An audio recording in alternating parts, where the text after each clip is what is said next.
The fluffy goes puff, puff, puff. Pom-poms for extra fluffy stuff.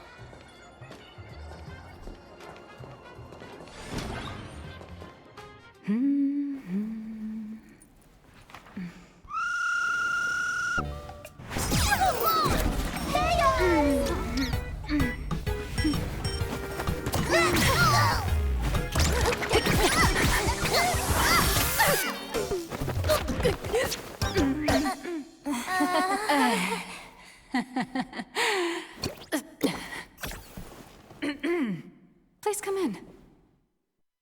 Let me guess. Your next line is...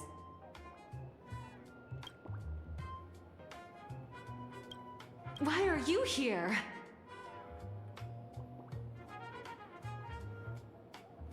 What's the problem? I'm the magazine's founder, its president, and its editor-in-chief. It's only logical that I'd be sitting here. $1 million?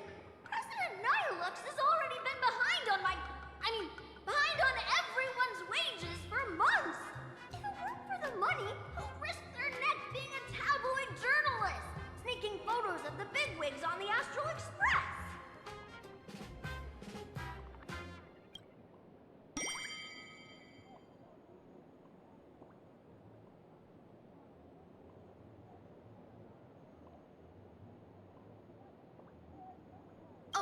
Who doesn't pay wages has no right to sit here.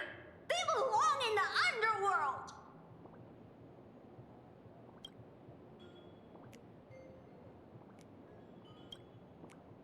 Idiots. Without me, you'd all have been locked up in some Department of Aberration Defense painting prison long ago. And you still have the gall to demand wages from your savior. Have you ever heard of the sensational serial thief case, Phantom Furbomorph? It happened in the year 1996 of the Arcadian calendar.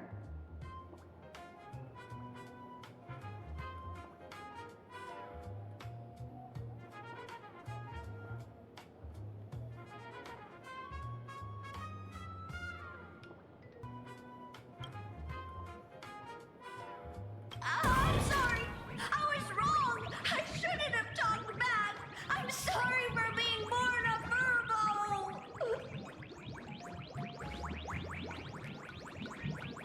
Beep boop. Even if you've got dirt on us, making us work for free is way too ridiculous. We've had enough. We've overthrown the boss. We've got a new president now. Please, stand up for us. Welcome, traveler. Furbo Hot Pot requires a reservation. Rumors are 10,000 credits apiece, and if you're looking to hire a hitman, just head right down the hall to the storeroom. Oh, or maybe...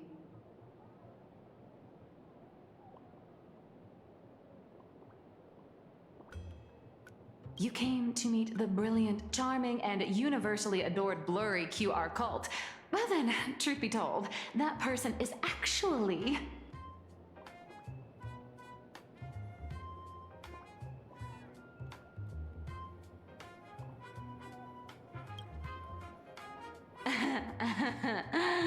Who could it be?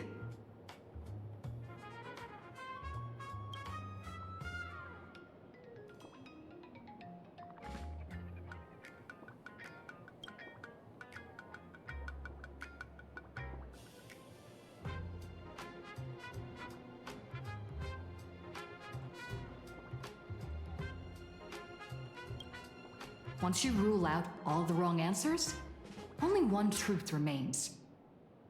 The only one here who can actually draw is you, Nihilux. Your blurry QR cult!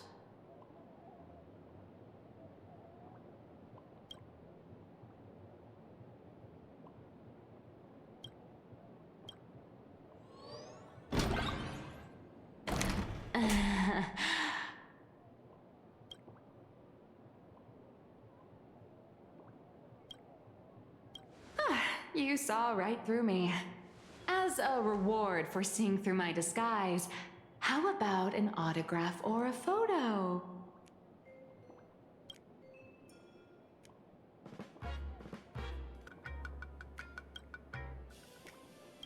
Allow me to reintroduce myself. I'm Nihilux. You can also call me by my pen name, Blurry QR Cult.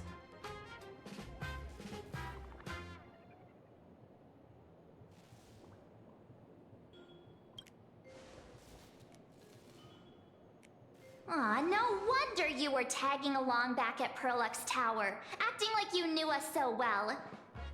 Wait... This blurry QR cult persona isn't a fake, is it? Identity is just a mask and a body. Real or fake, it's all in how you see it.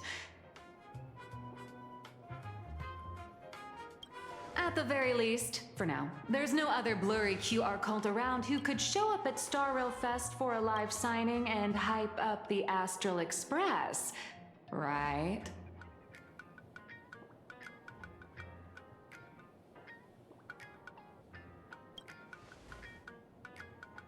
So, you already know why we're here. Just a little deduction, that's all. The news about Star Rail Fest is already everywhere online. Knowing how that perfectionist Madame Pearl operates, she's definitely pulling strings to make your collaboration a success.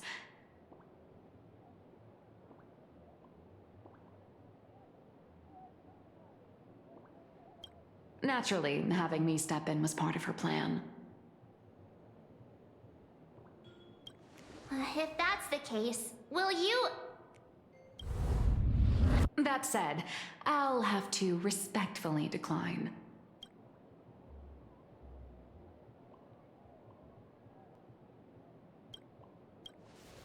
Not to brag, but Fluffy Across the Blue is ridiculously popular in this world. If tickets weren't limited, the line would wrap around the planet twice and a half. That's not a signing event, but a public execution, right?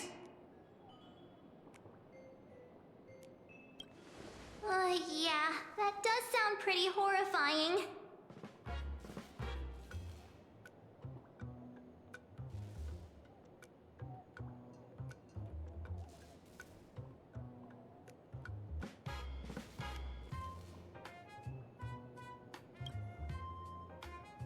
So tell me, Miss Nihilux, do you really have the right to refuse us?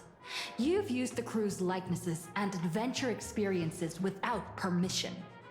Surely you owe us some form of compensation. Why are we talking about this all of a sudden?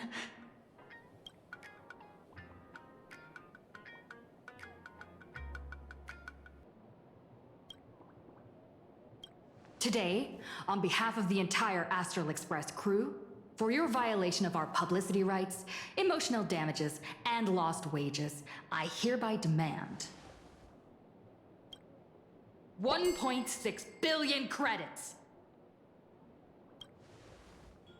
How did you work that out?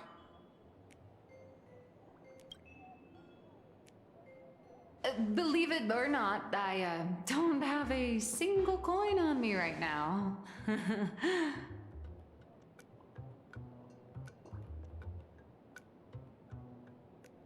That's impossible! Just your royalties alone should have made you rich! Due to, unknown circumstances, my luck with money hasn't been great. But I get what this is really about. You're not only after cash, are you?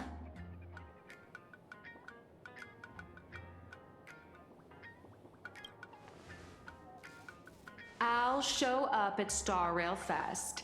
Is that good enough for you? Then it's settled. Thank you, Colt. That said, I also hope the two of you, as the original inspirations, will take some time to familiarize yourselves with Fluffy Across the Blue before attending the exhibition, so you won't be caught off guard by fans' questions. Time to attend Miss Nilux's class. Please follow me.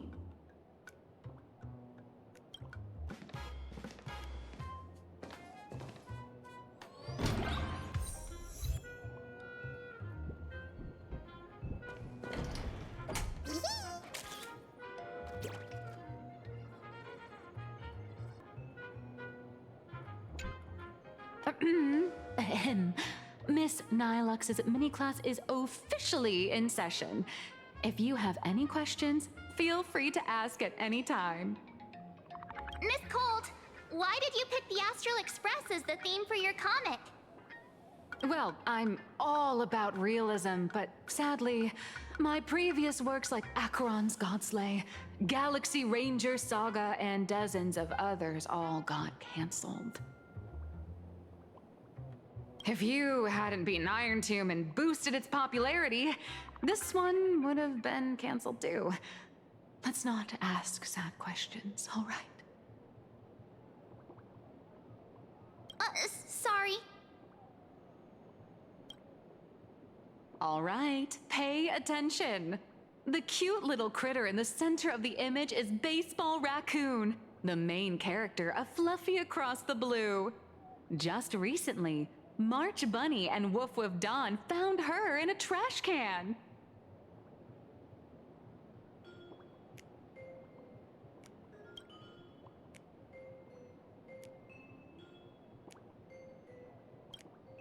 At that moment, a terrifying monster is causing havoc on the space station.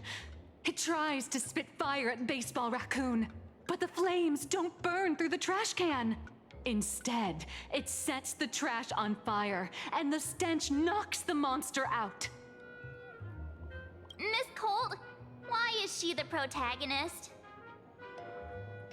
Readers today value immersion, and a character who has no memory of their past is, of course, the best choice. I don't know anything about my past either, so why didn't you pick me?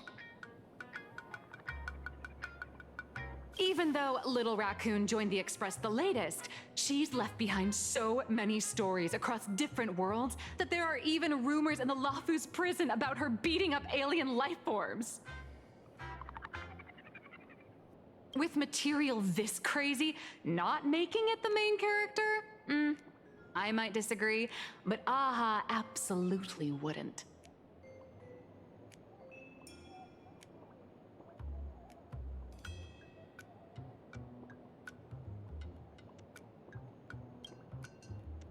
Wow, that's a smug face. March, the Fluffy is just a comic. Outside of this, the author and the readers, every character in this world, aren't we all the protagonists of our own lives? That sounds so passionate, Miss Colt. I totally get it now. And so, the unruly Baseball Raccoon, the quiet Woof Woof Dawn, and the lively March Bunny formed a trio everyone loves. Actually, I have a question too.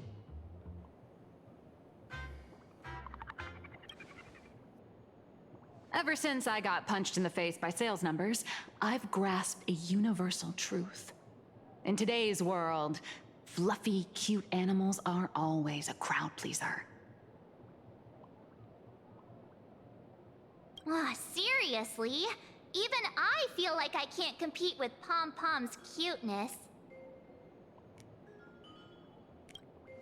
Designing the adult versions took some work. After defeating the monster, Baseball Raccoon accepted an invitation from the other fluffy animals and boarded the Fluffy.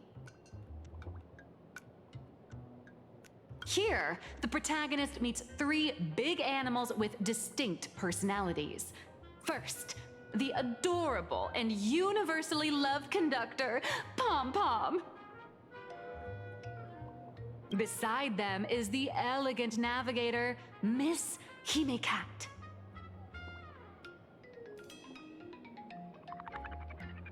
I know. That's Hime Cat. Her original inspiration is Himeko. Oh, please don't tell her.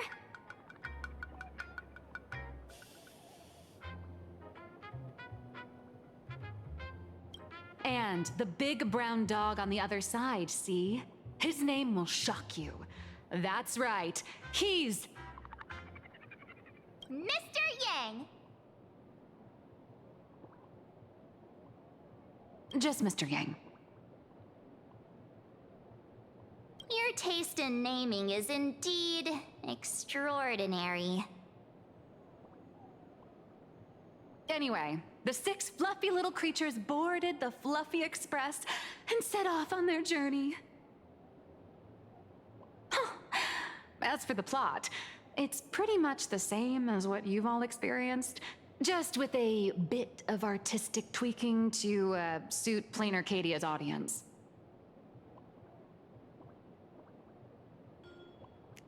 If you don't stitch in a few local elements, no one's going to be interested.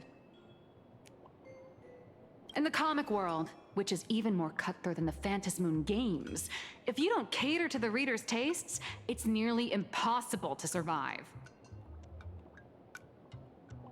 Once upon a time, great comic artists had the luxury of 100 chapters to build things up. Now, if you don't hook readers within 100 pages, you're done. Readers today are hard to please, and authors have to come up with ever more shocking and sensational material. Doesn't this remind you of the Phantasmoon games?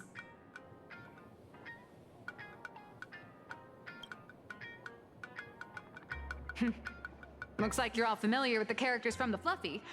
Now, let me talk about some of the creative challenges I'm facing.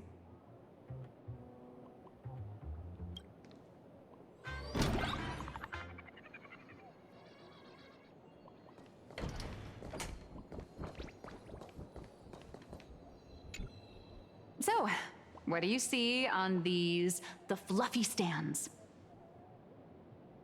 It's her turned into a cute little animal?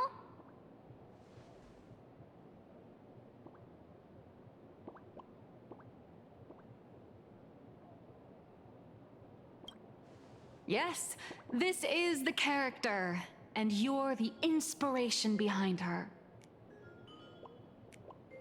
But even for someone as interesting as you, there are many backstories that readers don't care about, don't want to know, or don't feel obliged to understand. A comic artist's job is to capture the most interesting parts and present them to the readers. The cute and clever one is March Bunny. The unruly but reliable one is Baseball Raccoon. This is what we call a concrete archetype paired with an abstract character. And the abstract side of a character will only be further simplified in the eyes of the readers.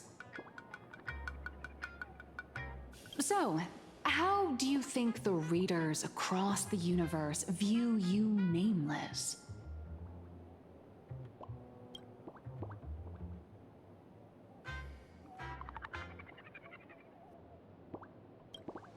Don't underestimate your influence.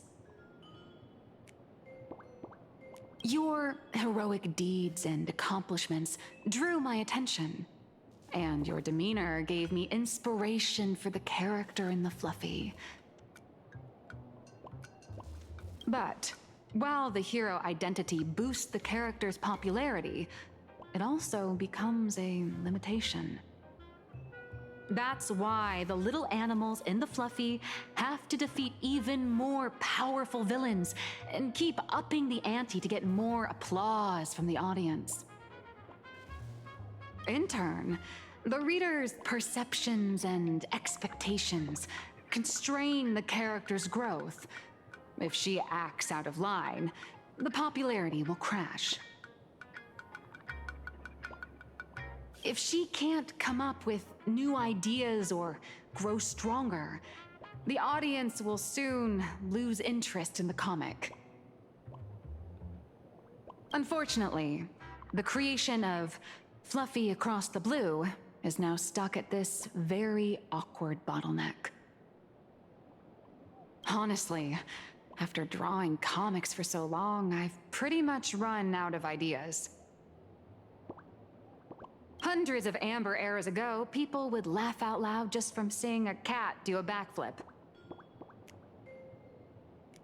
Now, to get the same kind of enthusiastic reaction, you'd probably need to have that cat fight a Mechatron in a one-on-one showdown in Perlux Tower.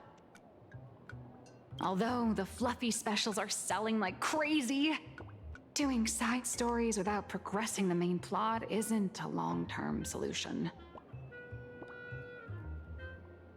Ever since all the gossip memo keepers I hired got wiped out in Amphorius, my source of intel's been drying up fast.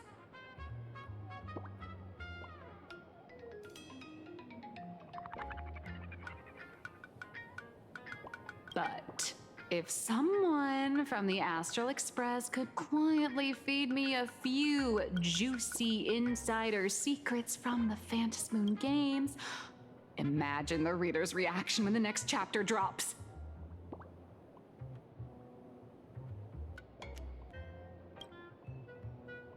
Whoa! Does Blurry QR Cult have a time machine or what? Oh, that'd totally save the Fluffy's future sales. After all, my little Furbo crew already works for you. Just have them slip me a copy of the Phantasmoon Games press release. Let's call it buying your exclusive adaptation rights.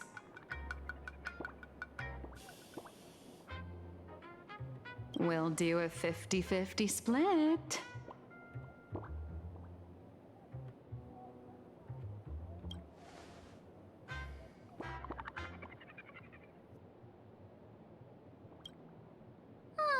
I've already figured out how to spend the royalties. First, I'll buy Pom Pom 10 new outfits, then get Himeko a brand new coffee machine. And after that...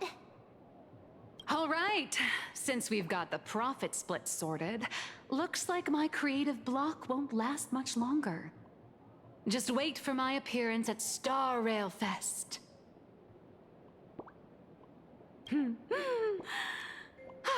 Star Rail Fest, a grand event that gathers millions of eyes and an inordinate amount of wish power. And under all that attention, the dark forces coveting the Master of Elation's blessing are bound to surface. Heroes and devils dancing together in plain Arcadia. Tell me, is there a better source of inspiration than that? My hero, don't let us down.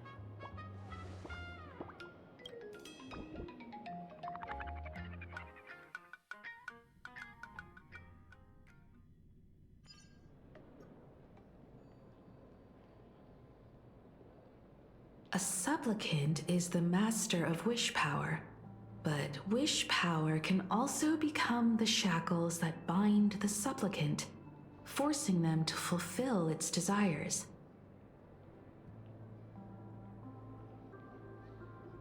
Love and hatred are alike.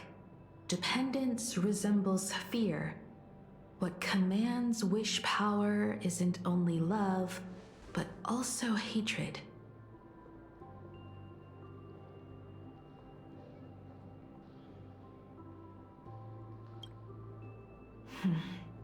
Thank you. These notes will really be a big help to her.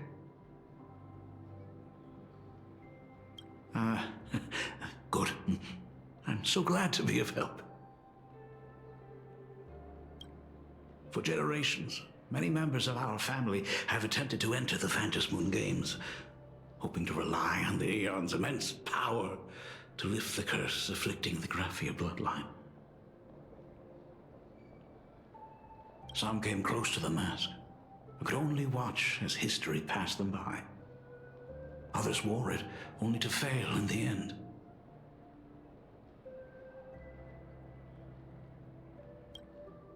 That was until 400 years ago, when your great-great-grandfather Hero won the Phantasmoon Games and successfully gained an audience with Aha. But the family's curse was not broken. In his notes he wrote, "Just as the god of destruction cannot cradle a bouquet, so too is the god of elation powerless against a curse. Such is the cycle of cause and effect."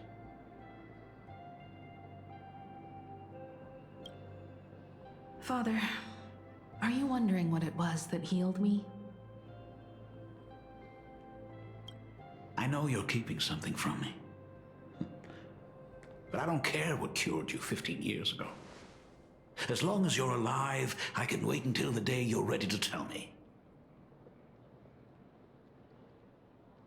Still, as a father, there are things I must say, even if you don't want to hear them.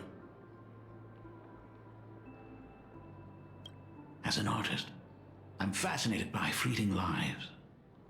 How they struggle, they suffer, and in doing so, reveal a brilliance worthy of time's memory. But, as a father, I can't stand by and watch my daughter walk into tragedy. I bless you to be a hero, to welcome the same end as Akivili. Those are words I could never speak.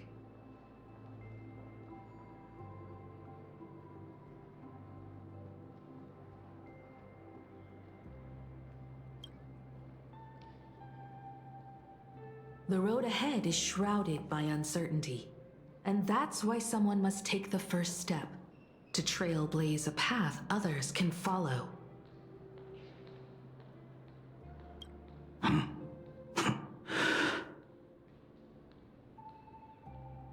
I can't stop you, even though every part of me wishes you'd stay. But this is your choice, my daughter's choice. All I can do is stand by you quietly and pray you come back safely.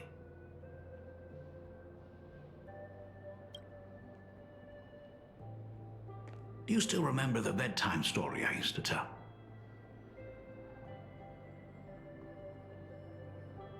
They say there was once a princess in the sky. Day and night she painted in her celestial garden, untouched by the joys and sorrows of the mortal world.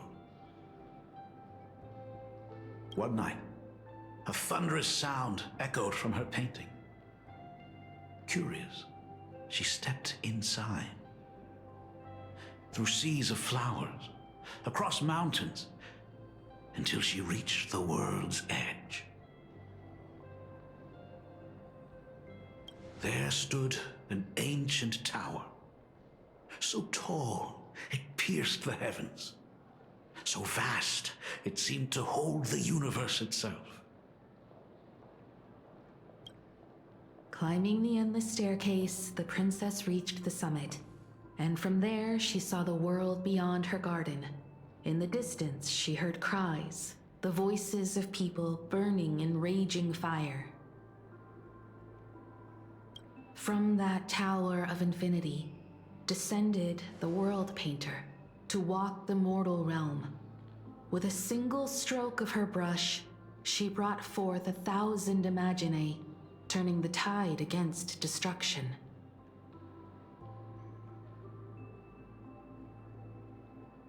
To go where there are cries, to go where there are flames. That is the meaning of Murata.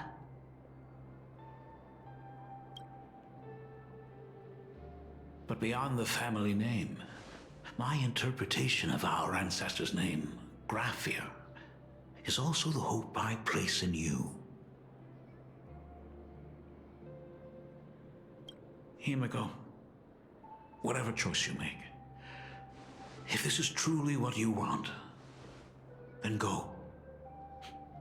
Use those steps blazed upon trails to paint the world as you see it.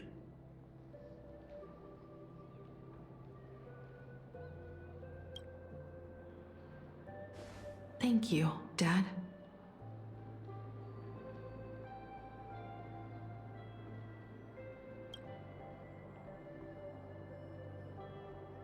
By the way, how's your health? You haven't picked up any bad habits like smoking or drinking while I was away, have you?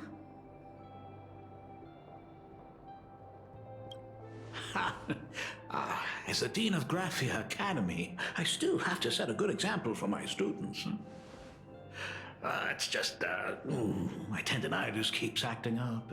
My herniated disc is getting worse.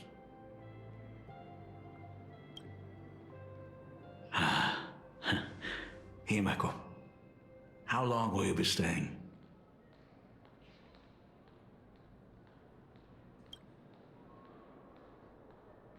At least until the lunar cycle shifts. I'll stay here in plain Arcadia until then. I see. If only the Phantom Moon could stay full forever.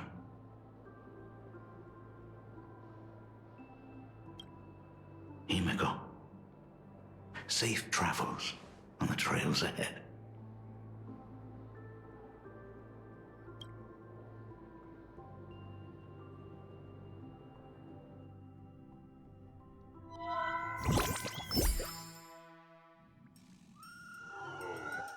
Hello, everyone!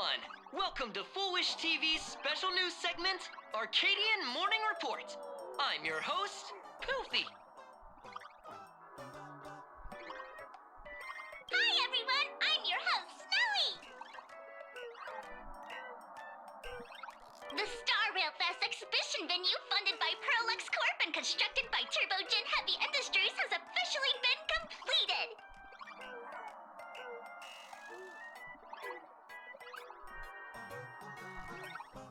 Thanks to modern imagenesis technology, it took only a day for the Skyline's lookout cloud to take on a completely new look. Starting today, the Lookout Cloud line is officially opening up a stop for the Star Rail Fest exhibition areas.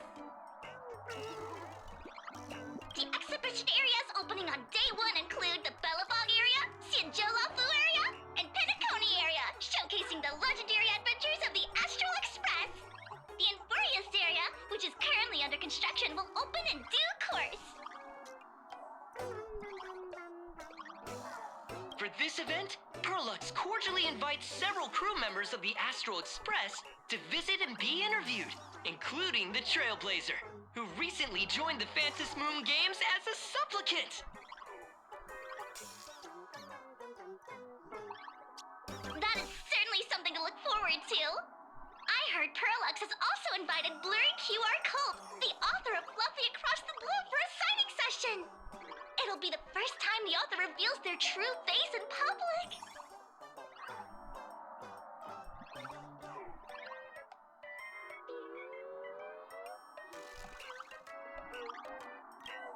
An exhibition to gather wish power. Now that's an interesting scheme. Leave it to Pearl to come up with such a bizarre idea.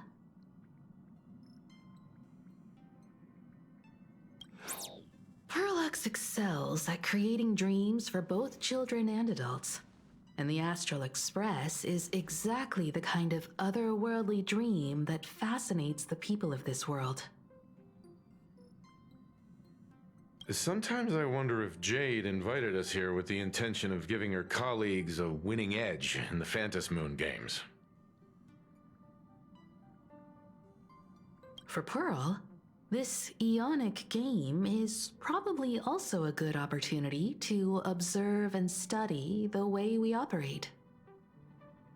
Though, compared to our usual opponents, this Intellitron executive is a surprisingly rational decision maker.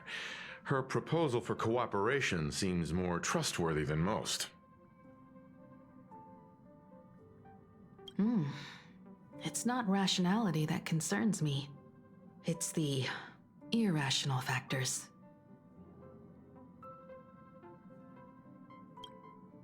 Exactly. News of the Dovebrook bloodbath has already blown up online. The Department of Aberration Defense tried to clamp down on the rumors, but Plenty of people are still linking it to the Herald of Death from 15 years ago. With such a large crowd gathering there, this exhibition could very well become a target for the new Herald of Death.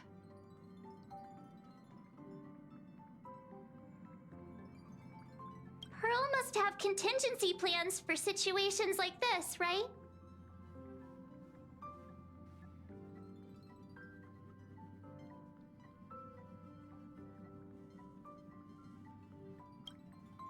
Whatever Pearl has planned, we must consider the possibility that the Herald of Death might attack the venue. We won't just be there to showcase the Astral Express to the people of this world. We'll also need to stay on high alert for any suspicious activity.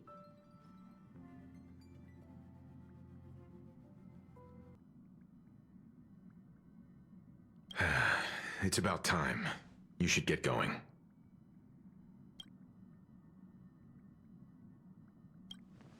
Someone's got to stay behind on the express to keep the conductor company and be ready for any emergencies that pop up.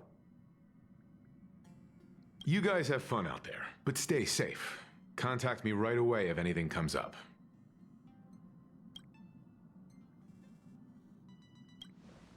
They're both out on a mission with General Yao Guang. Dan Heng is tracking Blade's whereabouts, while Sunday is working with Miss Ting Yun. Both of them are tied up. Looks like they won't be able to make it to the exhibition this time.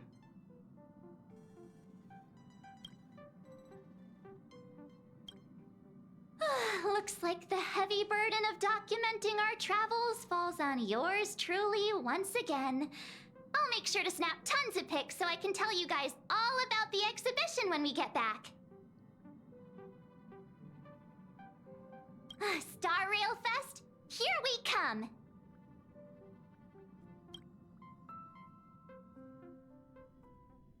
Well, mention line. It's still early. Where to now? Station, Museum of Possible Pasts. The next stop is Wahaha Grand Theater. The train will depart shortly. Please mind the gap between the train and the platform. My head hurts whenever I look at how I'm supposed to cheat buses.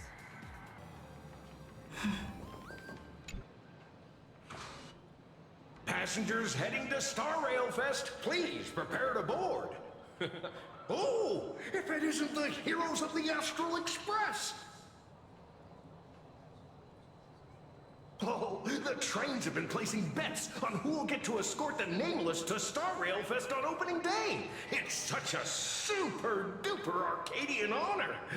And can you believe it? Turns out I'm the lucky one. Oh, I could already feel everyone's enthusiasm turning into waves of wish power along the way. No wonder everyone's running around with such high spirits.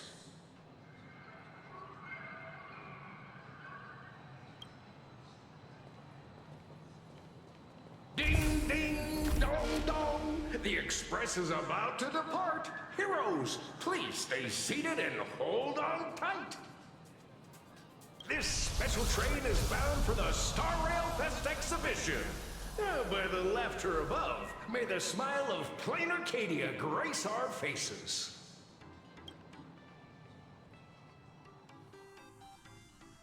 Scout Cloud Live. Thank you for riding with us today. May the laughter watch over you, and please enjoy your journey. Oh, wow! The exhibition entrance is packed with Express fans! Hurry up! Hurry up! We'll miss out if we're late!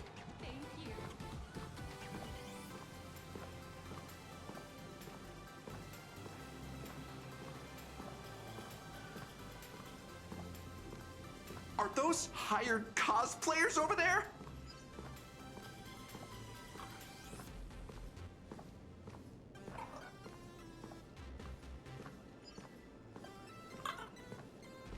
Feels like the Express crew is just missing a cat character.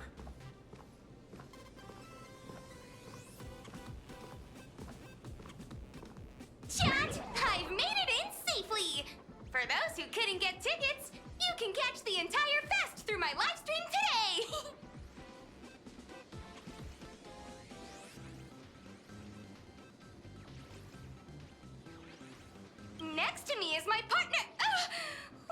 Wait! What are you doing?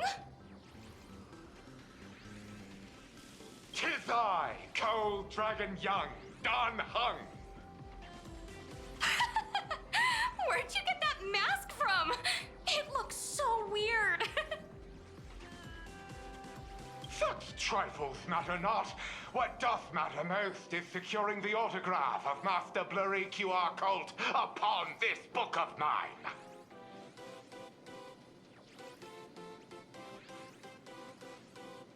The signing event hasn't even started yet. Besides, Sanjo people don't talk like that. What's our motto?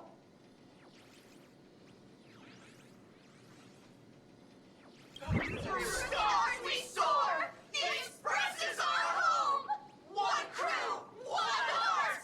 We'll never roam! Wow! That's some next level phantom energy! Castle Express! We love you! We love the Trailblazer! Mark 7! And on! Castle Express! We love you! We love the conductor! Himiko and Wells!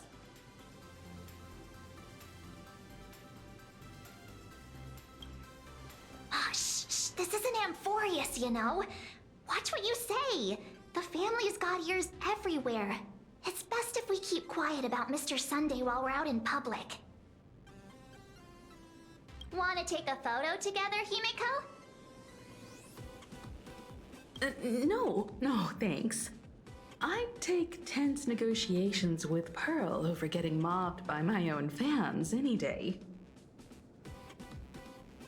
Who'd have thought there'd be social situations that even Himiko's afraid of? If Don Hung and Mr. Yang were here, I can't even imagine the looks on their faces. What a sight. Truly.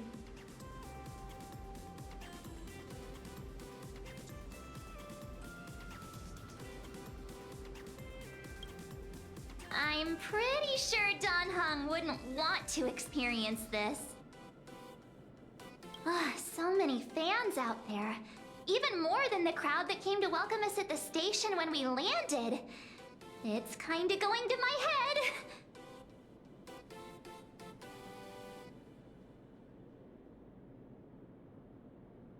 Oh, hold on. That's not good.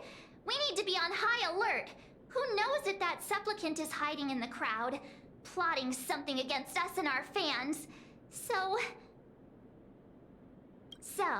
I'm gonna brave the danger and check things out myself.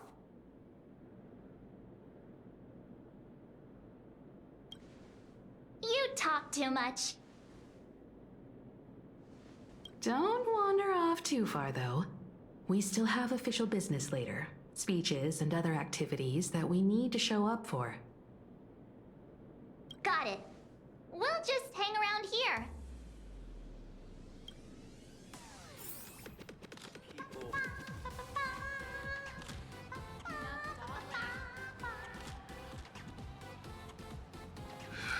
That Express girl is here! Quick, get ready. I can't tell you who sits next to me.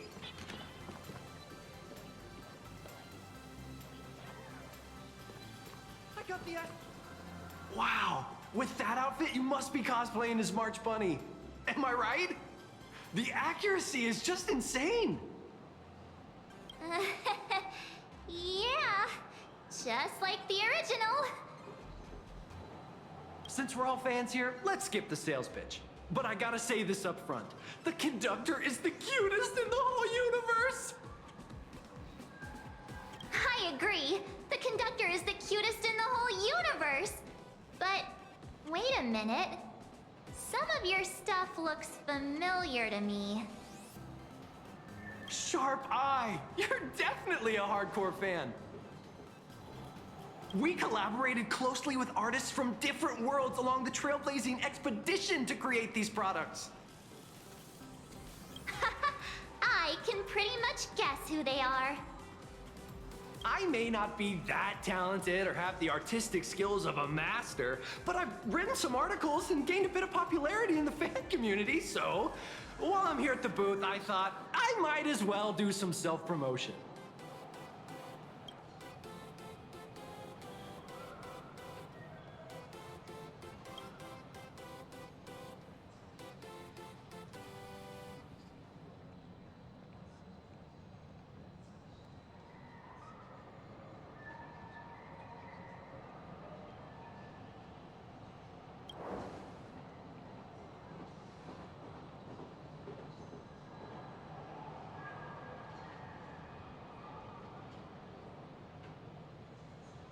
If any of you happen to be super hackers, space warriors, spirit whisperers, or those cursed by eons, come find me.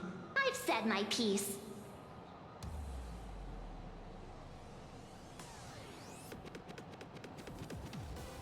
Looking for a sense of truth in fictional stories is just human nature.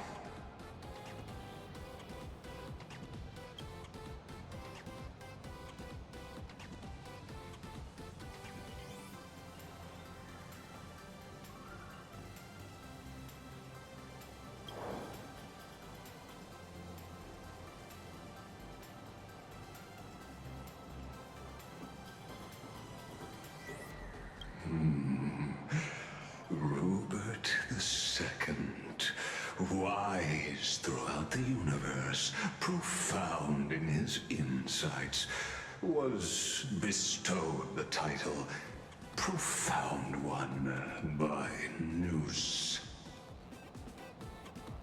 If it pleases you, my king, we shall storm the throne and snatch that bloody seat from Rupert I.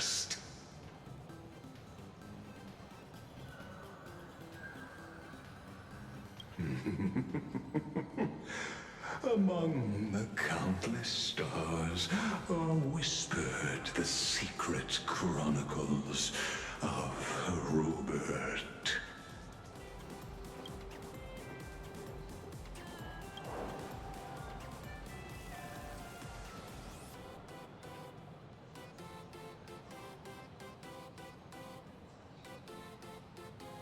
Our destiny lies only among the sea of stars. On June 1st, year 40,000 of the Trailblaze Empire era, at 2:55 a.m., Wat Yang's life came to an end at the age of 33.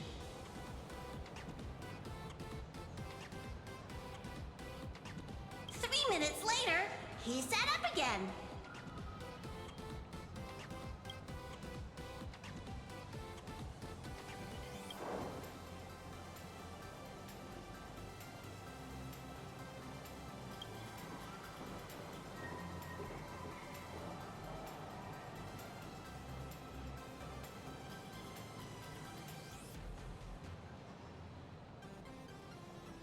I'm sorry, Kafka.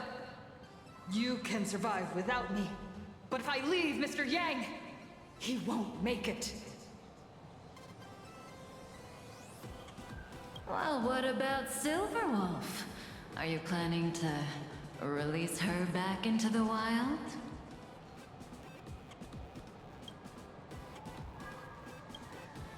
The folks here seriously don't hold back. Nothing's off limits to them. Buy one item, get a free novel. It's a venue exclusive deal. First come, first served. Better act fast or you might regret it forever. When the fluffy figurines hit the shelves the other day, this mysterious old guy snatched them all up, saying something about using them as art references for students. He loaded up a whole cart like he was stocking inventory. Even the scalpers were no match for him, I'd say.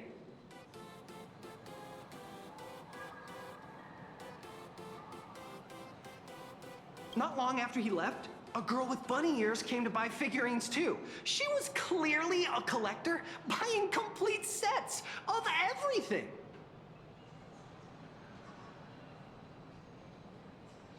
Then she discovered that in every collection she wanted, there was one Hemacat missing. That old man bought all the Hemacats!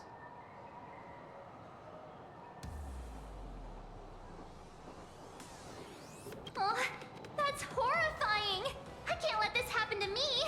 I have to make the best use of my wallet while things are still in stock!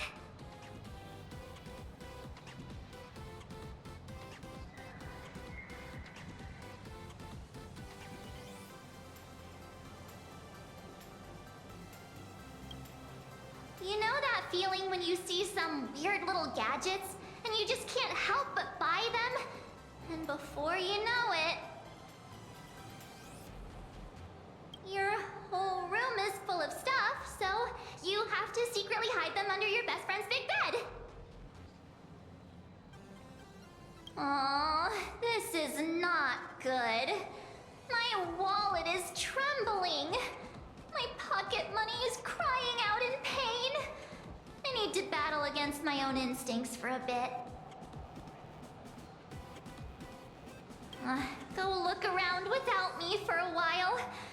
I'll come find you once I'm done with this battle. Just don't wander too far, okay?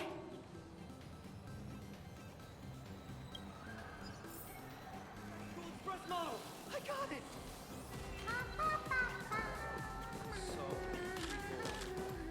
3, 2... Hi! Trailblazer. Sorry to bother you. We're with Full Wish TV. It's our lucky day running into you here. Do you have a moment? Mind doing a short interview with us? It won't take long.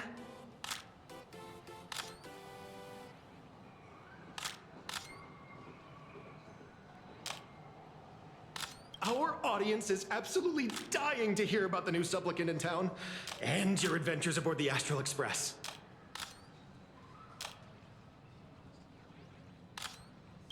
No problem. But let's keep the interview brief, since the organizers might have other plans for us.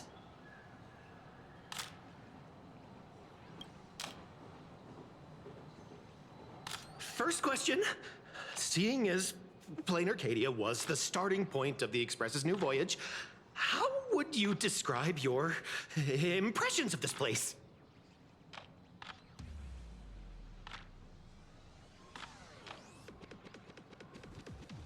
Plain Arcadia has left quite an impression on me. An ancient world that somehow feels so modern, so vibrant and colorful. Everyone's chasing the latest trends, looking for fun. I'd say this place is more like a never-ending carnival. Interesting!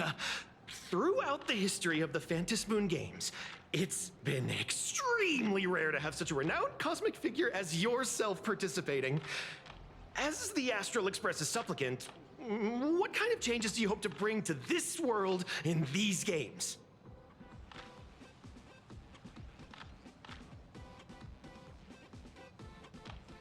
I'm just a passerby.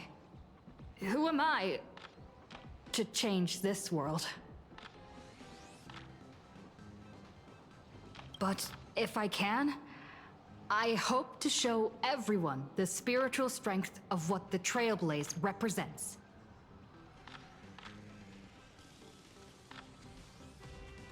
That's an impressive answer.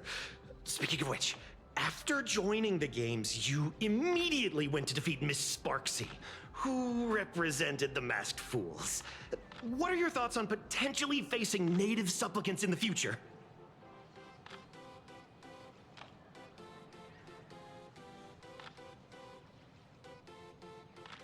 Sparksy gets her kicks through chaos and madness. That kind of out-of-control elation is way too dangerous. As for the other native supplicants, as long as they don't make the games dangerous, I'd rather cooperate with them than defeat them through violence. Speaking of local supplicants, we've noticed that Star Rail Fest is Perlux Corp's way of rolling out the red carpet for the Express. There are rumors that the IPC is also sponsoring the Express. So, I have to ask, are you representing the Express or the IPC in these games?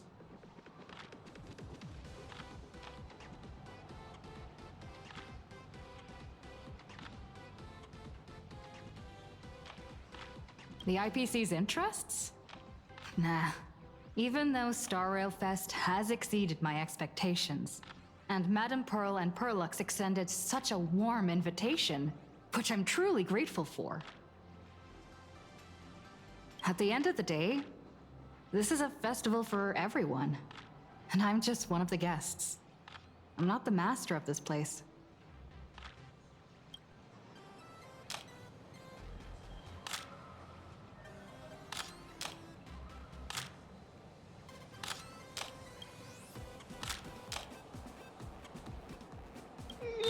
Thank you for your valuable time.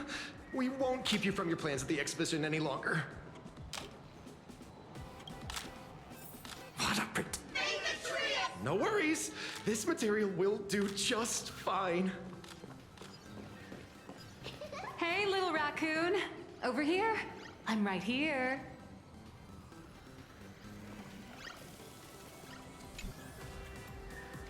Nice to see you again, little raccoon. You're lucky you haven't been completely swarmed by fans yet. Here you are, the original inspiration for the Fluffy's main character, fresh as a daisy, yet no one recognizes you. Talk about irony. Don't tell me they think you're just some cosplayers.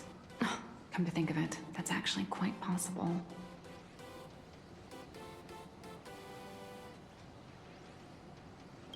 Well, none of my readers have seen my real face yet.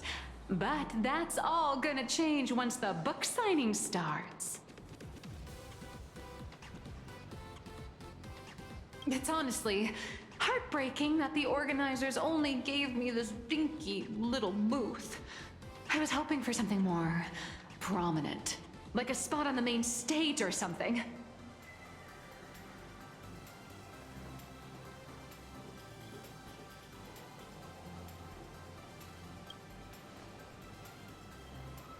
I know. Hey, wanna have the number 000000001 collector's edition comic that blurry QR cult signed today?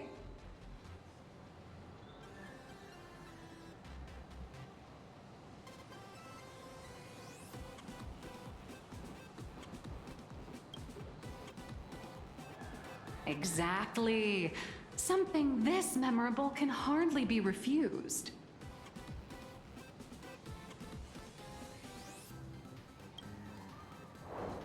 Hold up. What's this extra thing? Light sticks.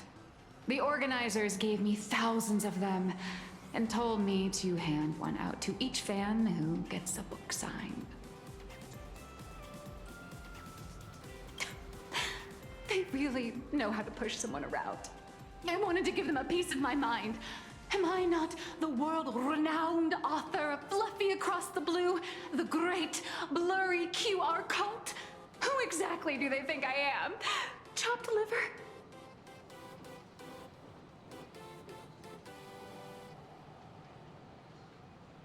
But you're right. This is Star Rail Fest. Today, I'm just a side character. Anyway, it's about time to head to the booth and meet up with the staff to start the signing session. I won't keep you from enjoying yourself any longer. Bye-bye.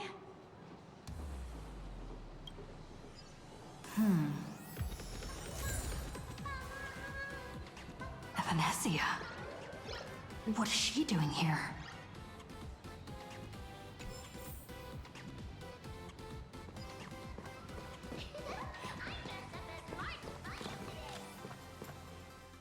Target confirmed.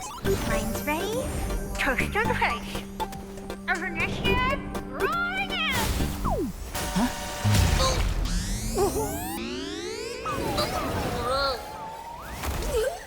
Did that guy just pass out?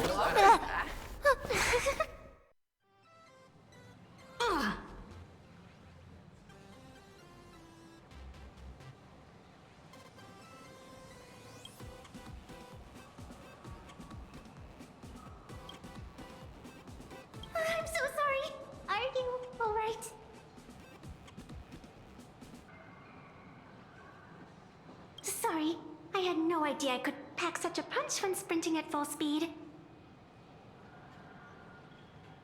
Good thing I'm built tough.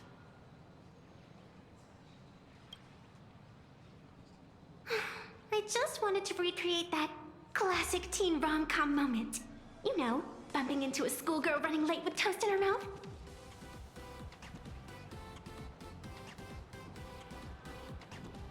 I'm really sorry.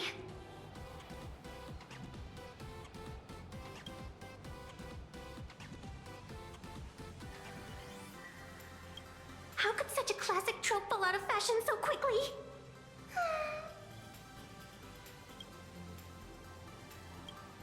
Why am I here? Well, probably because the plot demands it. That's got to be the lamest excuse I've ever heard.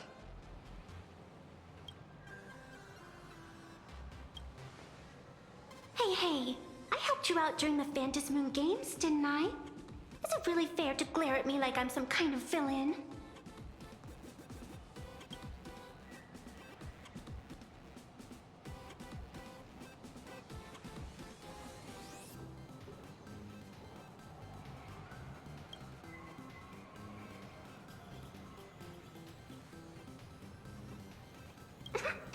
I watched your whole fight at Graphia Academy.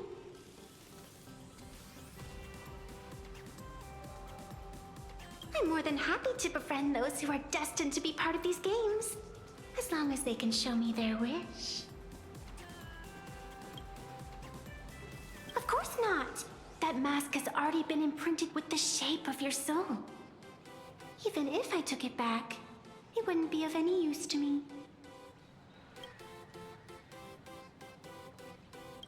An old friend of mine once taught me how to draw.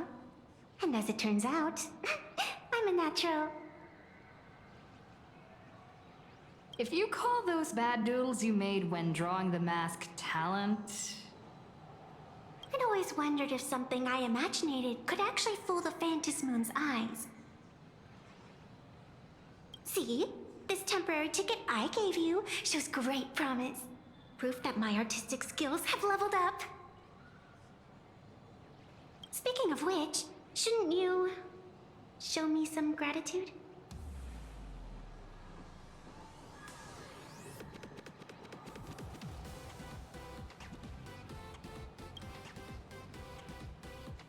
The scalpers are completely out of control.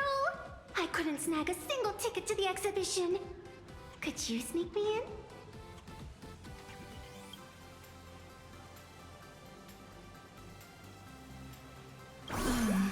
She did help us out before, but as a dignified nameless, how could I do something as unethical as helping someone sneak in without a ticket?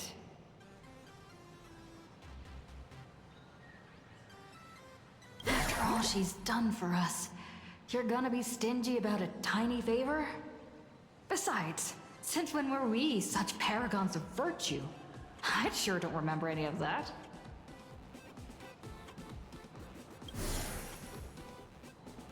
Huh? Didn't expect you to be so principled. Guess I'll have to use this trick.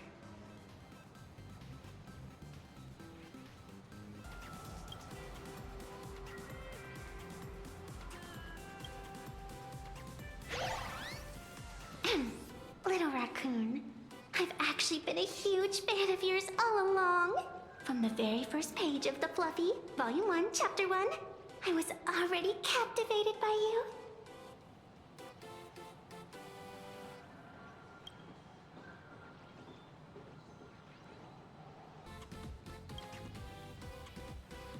That afternoon, as I passed by the Graphia Academy building, I caught a glimpse of you by the window. Right then, I knew my heart had been stolen, and nothing else would ever make me feel so alive again. Getting to share a few happy moments with you at this exhibition, that's all I could ever ask for in this lifetime.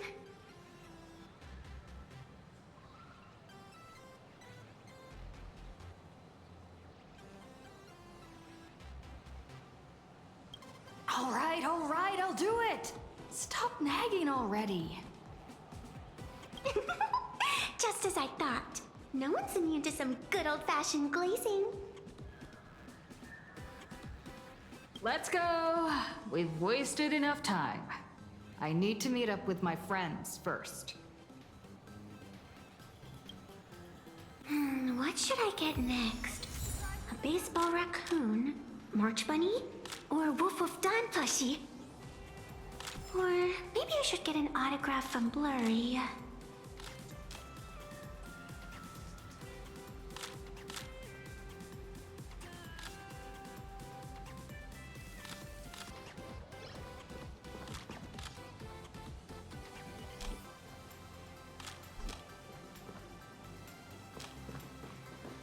So,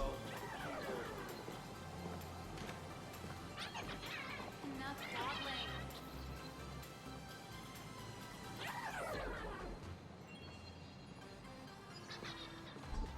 I got the astral. I tried, but I still just couldn't keep my wallet shut. Wait, that girl behind you looks kind of familiar. Have we met somewhere before?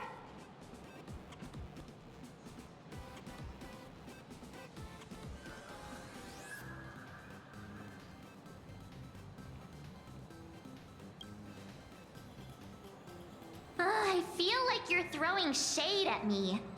Anyway, I've definitely seen her. I think it was at Graphia Academy? Whatever. It's not important. Wait a sec. Isn't this March Bunny from the Fluffy? Oh, the attention to detail is insane. Especially those ears. I'm a fox. A fox.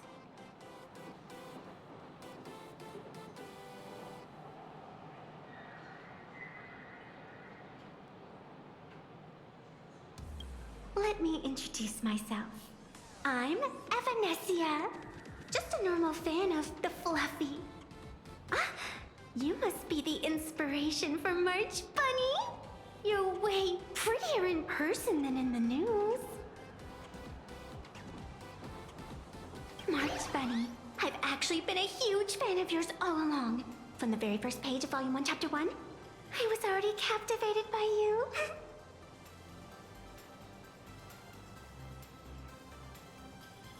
Getting to share a few happy moments with you at this exhibition? That's all I could ever ask for in this lifetime. But I can't even get a single ticket, so I can only stand here, gazing up at that world from afar.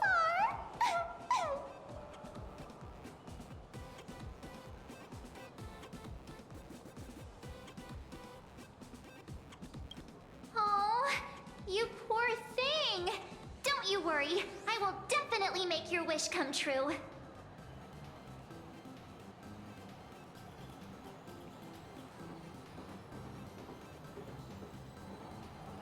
March, don't let yourself be fooled by such a seasoned swindler. Such an adorable little fox girl could never have any bad intentions.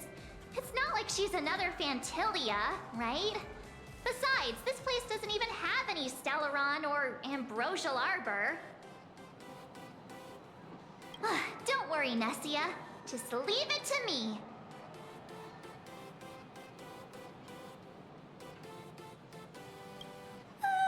That's great! Thank you so much, Miss March.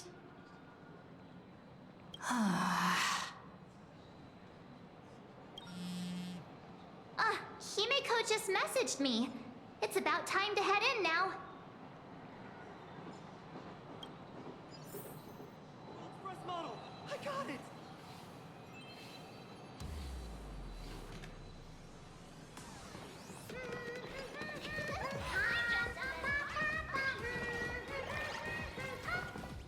Wow, if it isn't Trailblazer and March 7th! Such incredible cosplay accuracy. Out of all the people trying to sneak in disguised as the Nameless, you two are definitely the most convincing.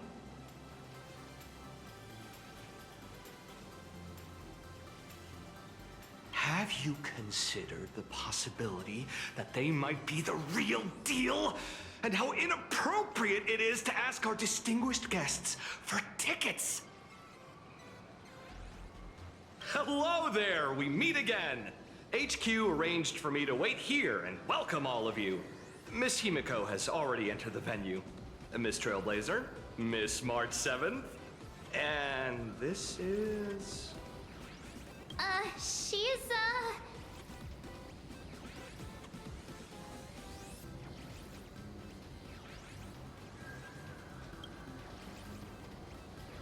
Hi, I'm Evanesia, the new pet aboard the Astral Express. She's just kidding. This is our good friend.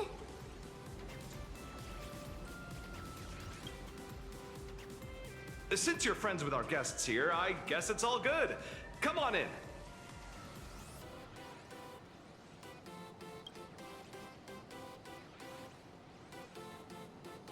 Ladies and gentlemen, the guests from the Astral Express are about to make their entrance. Get ready to make some noise!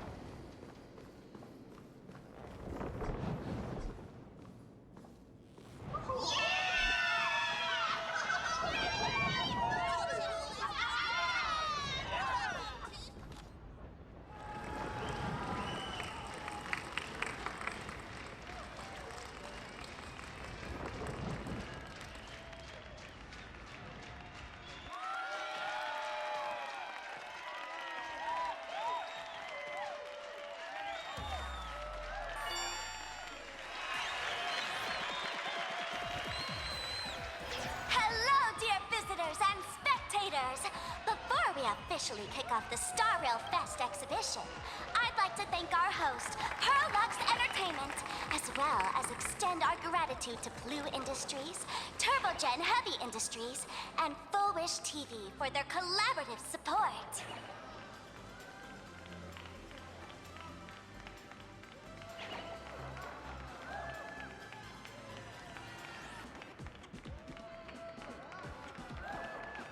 Exhibition area is now open will transport you straight into the Astral Express's incredible journey across the Sea of Stars.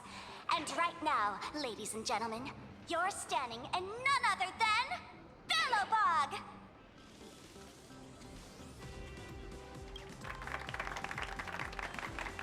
Now, let me hear you call out the name of our hero from the ice and snow!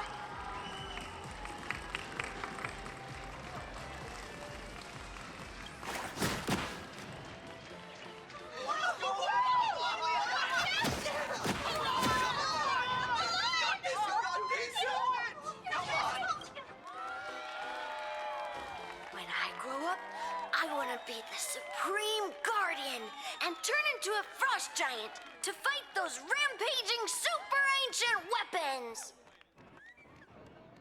In my next life, I want to be the Supreme Guardian and turn into a magical girl to protect Plain Arcadia.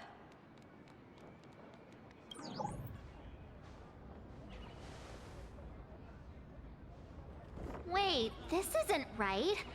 Why is everyone supporting Cacolia?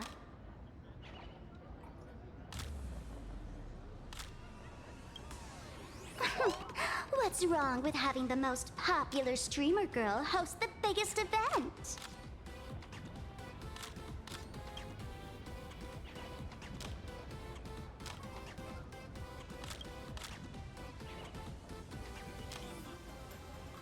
Whoa, wait. Aren't you supposed to be on the Department of Aberration Defense's wanted list? That's right. So I'll have to go into hiding right after this job. Come to think of it, maybe I should lie low using my Sparkle identity. After all, what does Sparkle have to do with this Sparksy thereafter? Oh, right. Nameless. Won't you take pity on me and give me back my mask?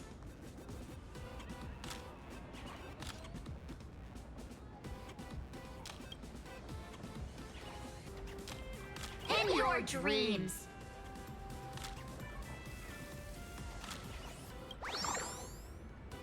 Yoo-hoo! Since we have two nameless from the Astral Express here with us today, let's kick off an exciting The Fluffy Trivia Quiz!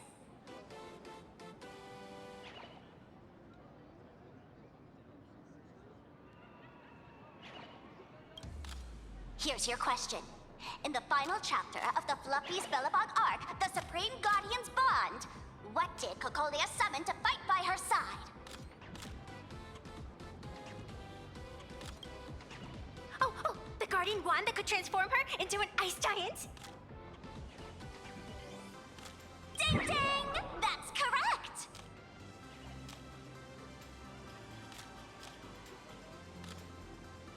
Well, looks like this young lady here is quite the devoted reader of the Fluffy, answering even faster than the nameless.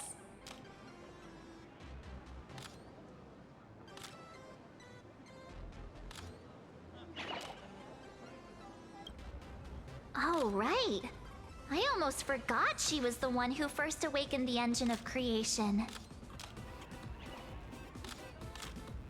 And what's the deal with this ice giant? Sure, Cocolia can transform, but she shouldn't be anywhere near the size of the engine of creation. What? Lady Cocolia fought the engine of creation in her human form? That just makes it even more awesome! Ugh, but they didn't show that part in the comic. Next question. Before Cocolia was frozen in ice, what did she give to Baseball Raccoon?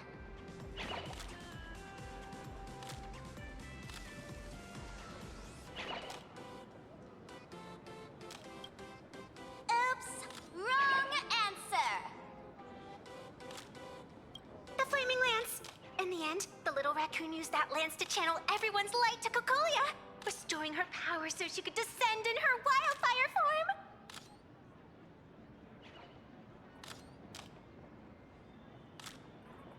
Ding ding! That's correct! Every time I turn to that page, I can't help but burst into tears!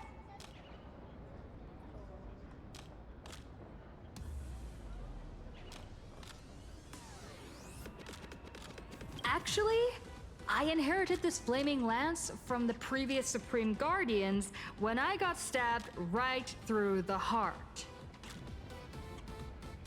What are you talking about?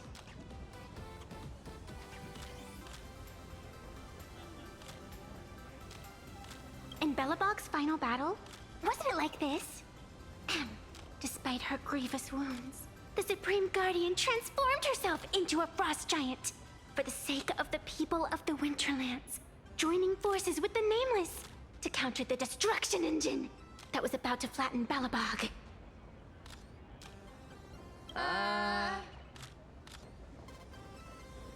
So the Fluffy storyline follows the official Bellabogian narrative?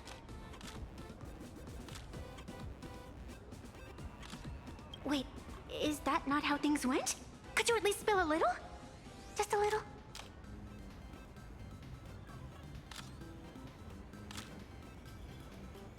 I see.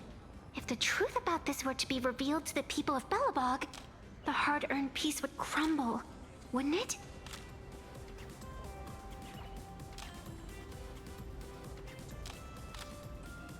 Nessia, please keep this a secret. Of course, my lips are sealed. But I have to say, I'm surprised that even the heroes of the Astral Express can tell lies.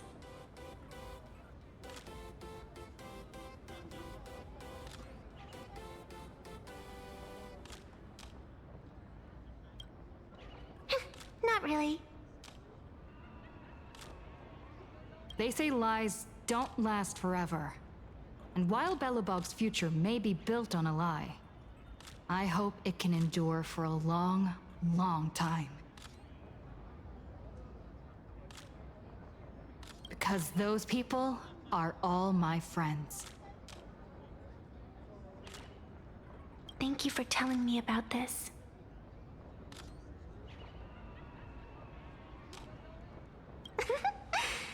Fantasy Moon games make supplicants wear masks.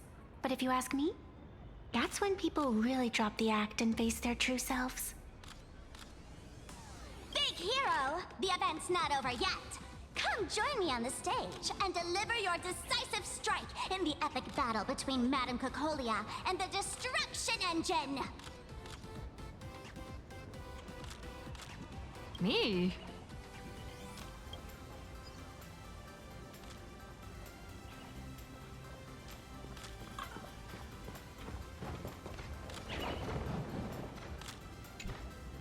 Madame Cocolia's crisis! Hang in there, Madame Cocolia! Fear not, everyone! I can see our hero approaching!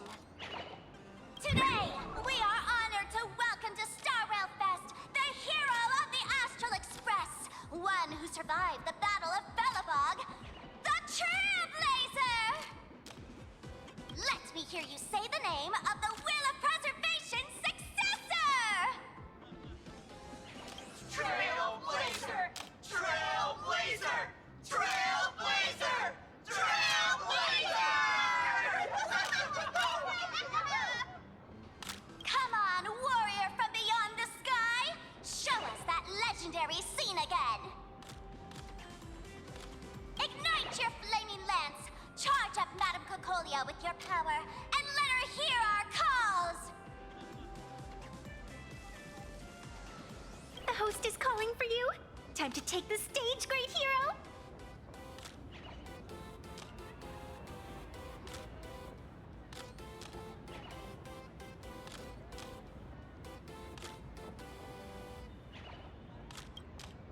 In the comics, it's called the Destruction Engine.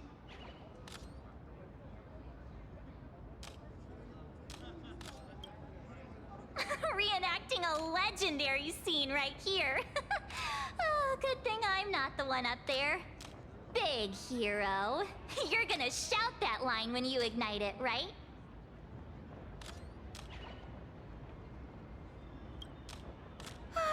Of course, it's Flaming Lance forward. You've got to shout it really loud.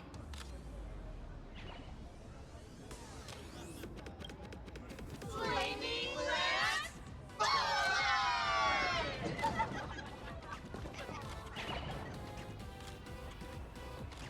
Little raccoon, aren't you going to go up there? The audience is getting anxious. Nameless? Where's our Nameless? Let's all give the Trailblazer another huge round of applause and welcome them to the stage!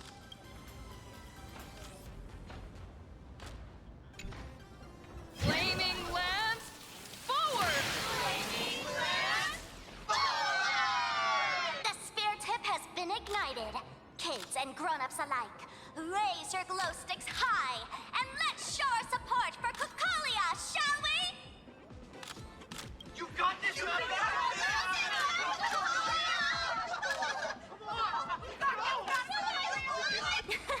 Seeing everyone so fired up makes me want to join in on the cheering too. You've got this, Madame Cocolia! Don't give up, Madame Cocolia!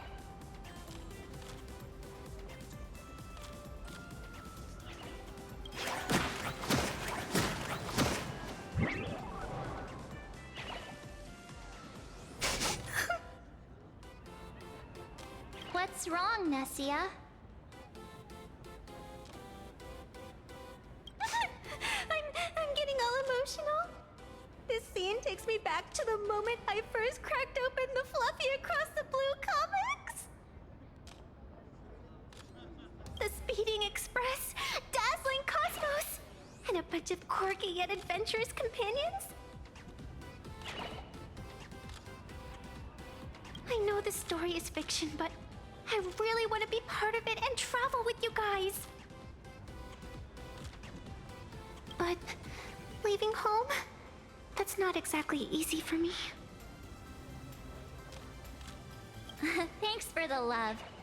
And hey, traveling with the little animals aboard the Fluffy still counts as traveling with us in my book.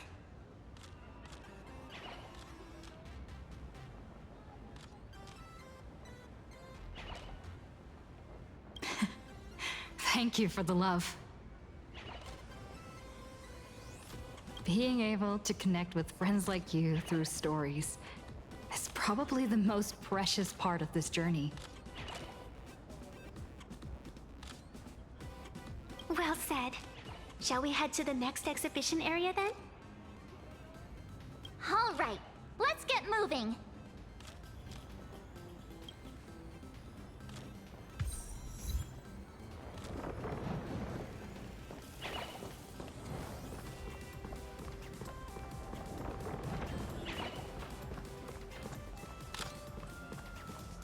Welcome aboard the Fluffy Shuttle Express!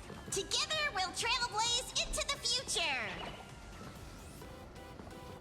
Welcome aboard the Fluffy Shuttle Express! Are you ready to head to our next stop? The Xianzhou Lafu exhibition area? I have to say, Perlux really put care into organizing this exhibition. Oh, I wonder what attractions await us in the Xianzhou Lafu exhibition area. Welcome aboard the Fluffy Shuttle Express! Together, we'll trailblaze into the future!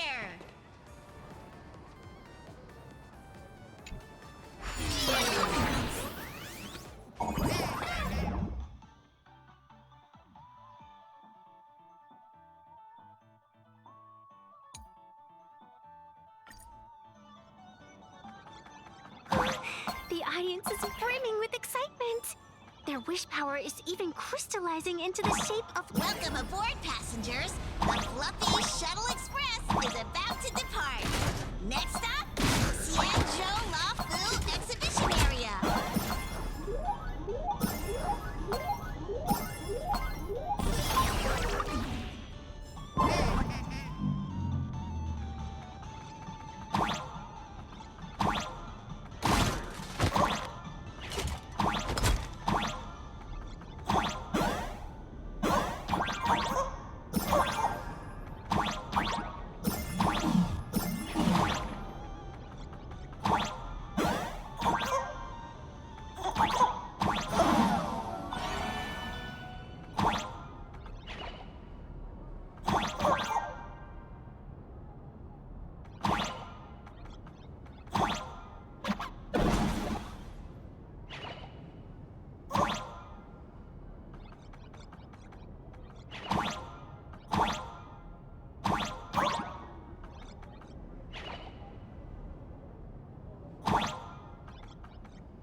The frigid waters of Scale Gorge Waterscape are chilling me to the bone! Why is there so much water in the exhibition area? Did a pipe burst or something? I bet this is some cutting-edge immersive theater performance. I gotta say, these tickets are totally worth every penny.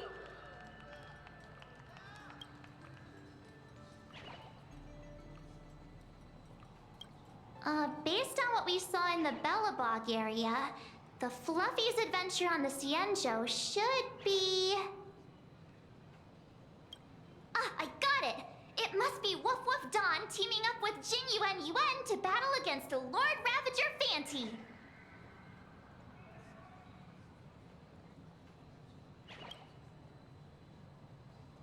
I'm so jealous that you guys still get to experience the joy of seeing the Fluffy for the first time. Well, it's fine, because this means I get to show off all my knowledge about the Fluffy.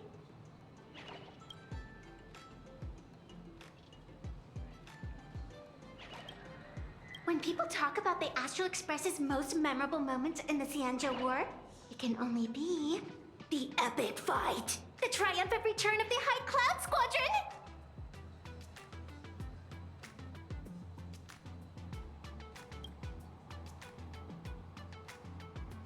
When people say squadron, they mean a bunch of superheroes teaming up.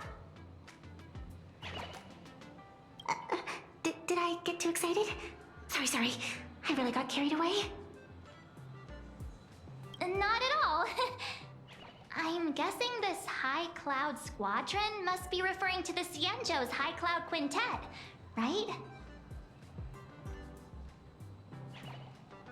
Did a memo snatcher steal my memories? When we fought Fantilia, did we really have that many people helping us? 5 at once?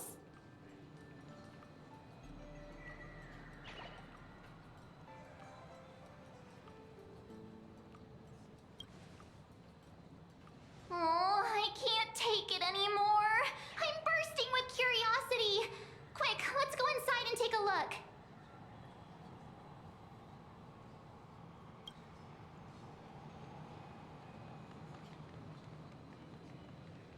The Express family living the best life. Thank you all the reporters from Verboba Week. What an exquisite Xianzhou outfit.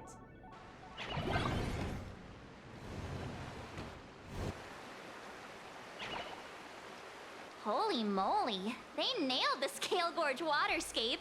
The whole exhibition area is completely submerged. Little Raccoon, I want to see that thing.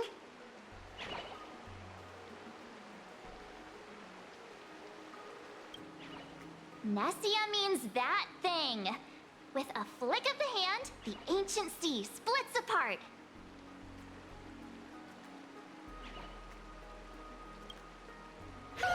Wolf of Dawn, I've actually been a huge fan of yours all along. From the very first page of Volume 1, Chapter 1, I was already captivated by you.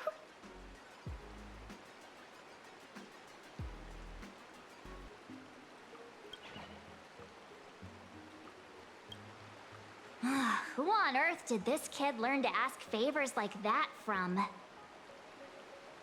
From March Bunny in the comic, if you must know.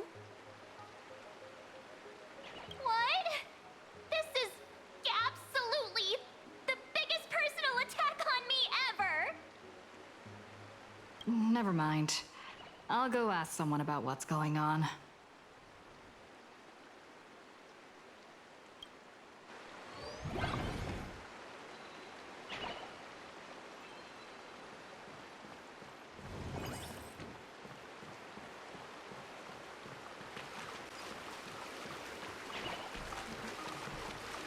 Hey, host, this immersive theater is getting a bit too immersive, don't you think? Ugh, it's been almost 20 minutes. Where's the actor who's gonna split the sea? That's right. The script for this exhibition's stage play was written under the guidance of Xianzhou's legendary literary master, Mr. Cien. We guarantee you'll get an authentic recreation of the Express's most iconic moments.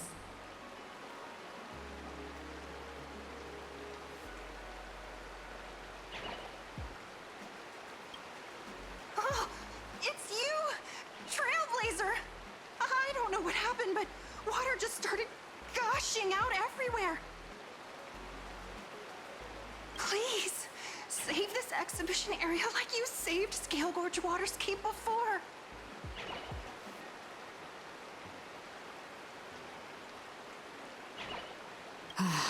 All right then.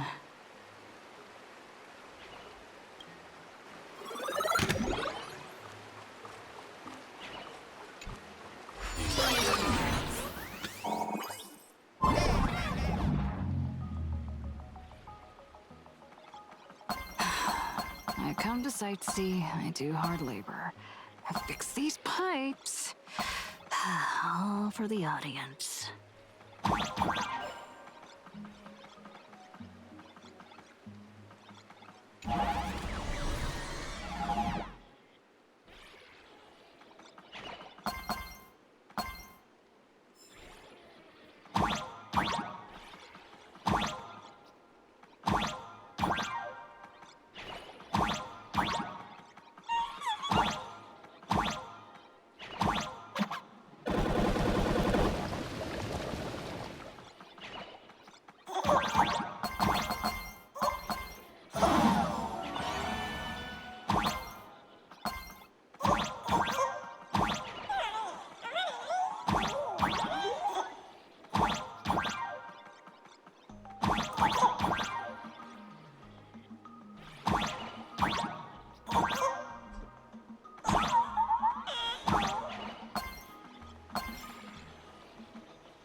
much as I do now.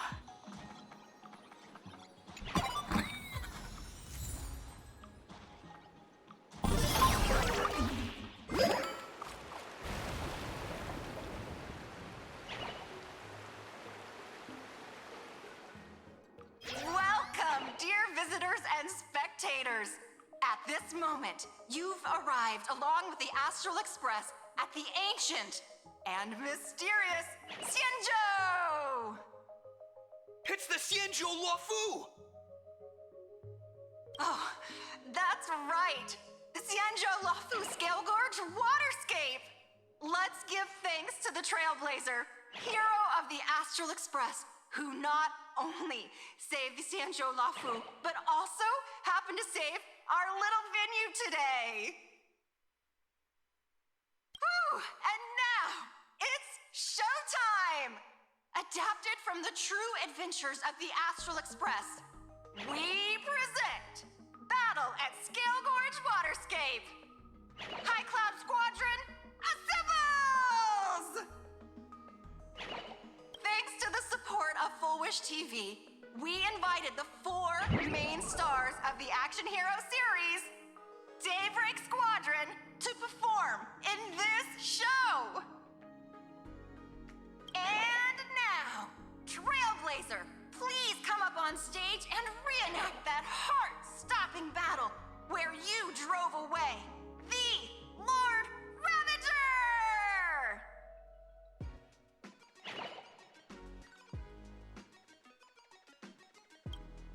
Ha! We meet again, the Nameless.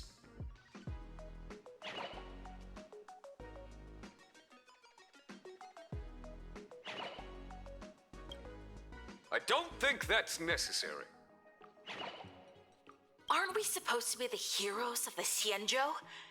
Why do the Xianzhou's heroes need to rely on others to save their land? Same as us. Shouldn't the heroes of this world be able to protect our own people? Can't we be the ones to bring happy smiles to their faces?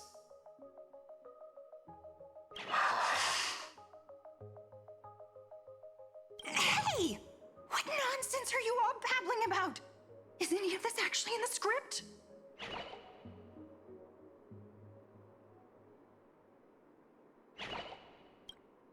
No, quite the opposite. Star Rail Fest is the perfect opportunity! As supplicants stepping into the Phantom Moon Games, the Daybreak Squadron challenges you! You wouldn't back down now, would you, supplicant of the Astral Express?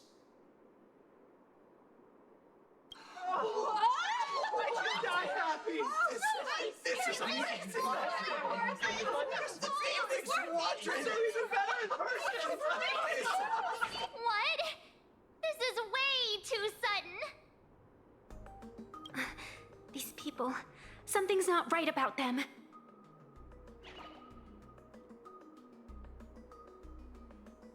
I feel like they're way too hyped up. Even characters in action comics don't talk like this.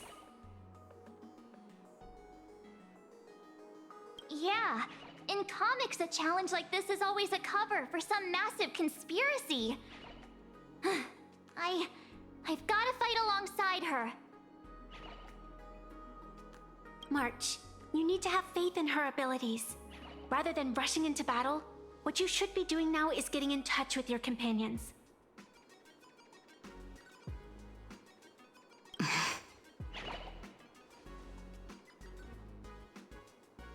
This is Star Rail Fest.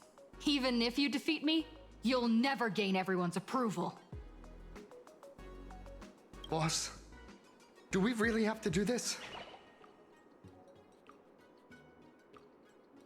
Gray, we've been putting on a show for long enough. Wasn't becoming a real hero what you've always wanted? We'll tear the legend of this outsider to shreds right here under the spotlight! Then everyone will see who the real heroes are! The ones who can truly protect their smiles! I accept your challenge. But do we really have to fight here? This is exactly the stage we've been waiting for. Let's do this!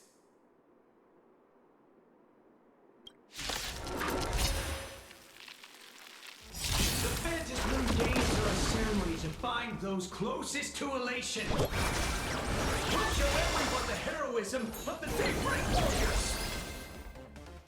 Flowers bloom for tomorrow. Memories waiting to be woken up by a shooting star. Remember me with love. May time watch over the Evernight. Mimi! Don't worry. Night falls. Good night. Trust me. We can do anything! Don't blink. May you fulfill love's promise with me. Mirroring destruction with bodies have been transformed. You don't stand a chance against me.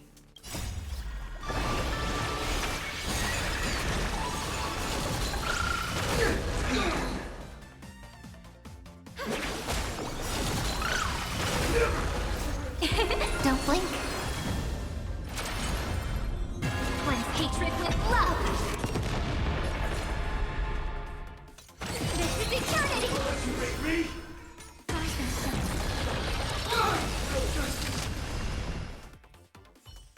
Have you calmed down now? Can we talk? Once a supplicant's challenge begins, it won't stop until one side falls. Don't get it wrong. This is just a prelude to the real showdown, witnessed by the Phantom Moon!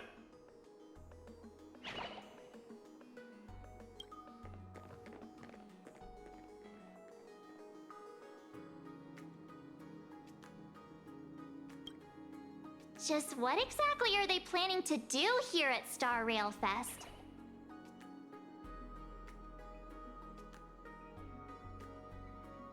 Is this the supplicant lurking beneath the surface that Pearl theorized about? But which of the 4 Daybreak Warriors is the supplicant? Well, judging from their strength, I think it might be the red one. Ah, forget it. We should go check out what's happening outside the exhibition area.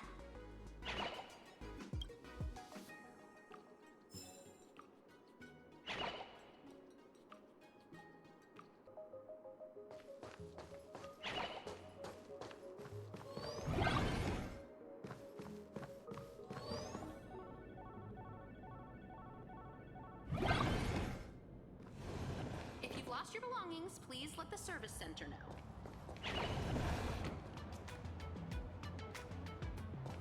Interrupting a show for no reason. But to be honest, I wasn't dying to watch that High Cloud Squadron Assembles play anyway. So, don't tell me this whole Xianzhou story is also something Blurry made up? Funny. Can't say I'm surprised at all.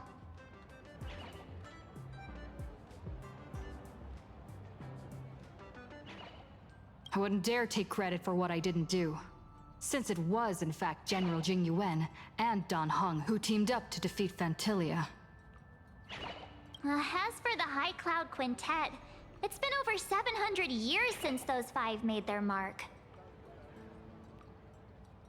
I know it may sound wild, but Xianzhou folks generally live really long lives. You've read the Fluffy comics, haven't you? Pretty sure they covered all that lore in there. Yeah, immortality. Some see it as a curse. But personally, I don't think the abundance is as terrifying as their reputation suggests.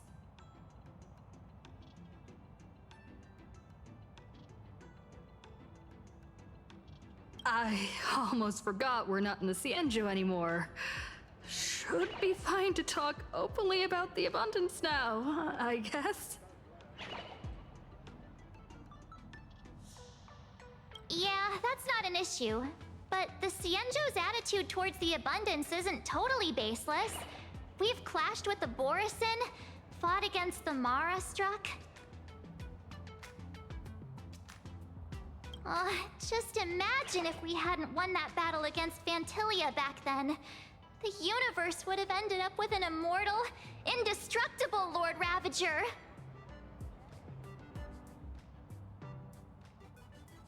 Actually, I think the abundance and elation make quite a good match.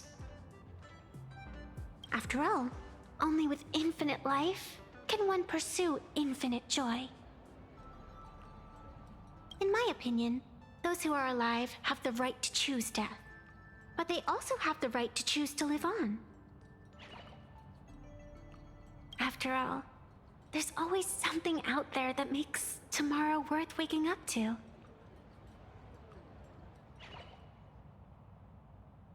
Wow. Getting all philosophical on me now. When this kid gets serious like that, I swear you can practically see the wrinkles forming. Since we're talking about waking up, shouldn't we head over to the Penacony exhibition area next? Huh. You want to keep exploring? We need to be a bit more careful now, don't you think?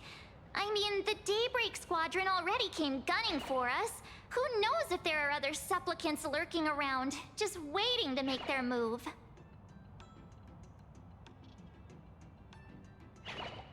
Oh, come on, March. Don't be such a worrywart. Didn't our little raccoon take out those guys in no time at all?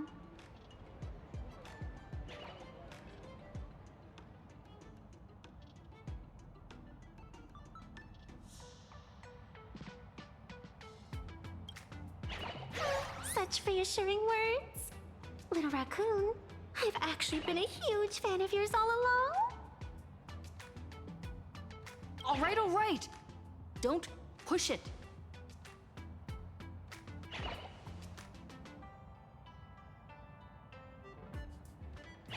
Here we come, Penacony! Exhibition area!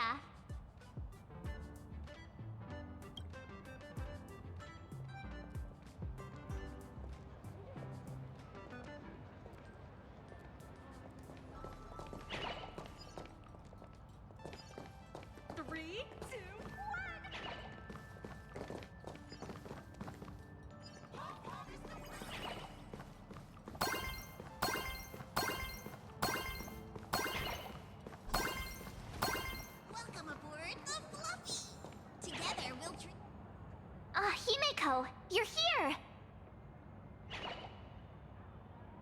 Are you two all right? Well told me to watch the live stream, and I saw the Daybreak Squadron challenging her.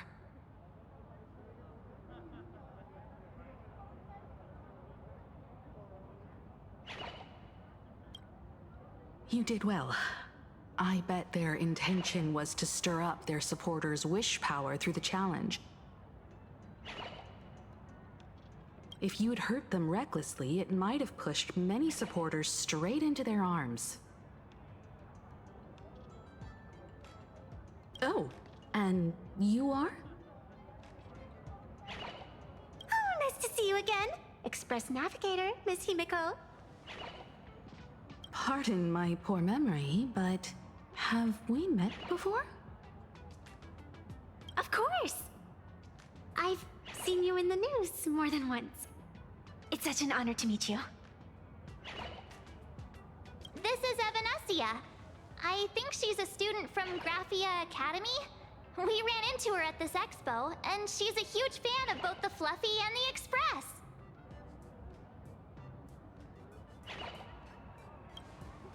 Huh? So that girl you saw in the Phantasmoon courtyard, it was her? Well, wait a second. She made you a mask? So, you're telling me Nessia isn't just a normal girl? Who exactly is she?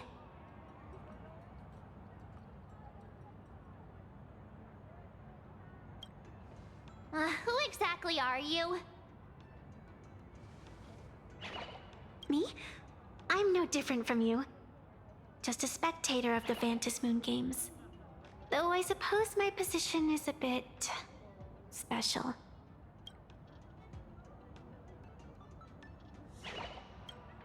I had so much fun tagging along with you two. Who would have thought that the Fluffy had such an interesting backstory? I think it's time to say goodbye for now. Are you leaving, Miss Evanesia? Now that my identity has been exposed, Cinderella's magic is about to wear off. And since this little adventure started on a whim, might as well end it on one too.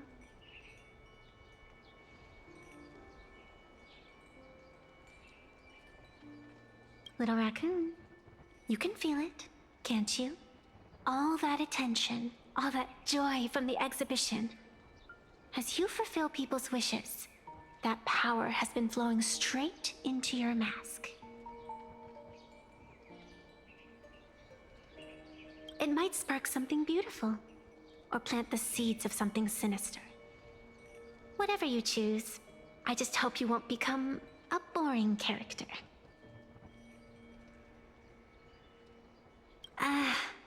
I'm rambling again, aren't I? Well then, before I go, let me break this awkward moment with a riddle. Do you know why flowers are so beautiful?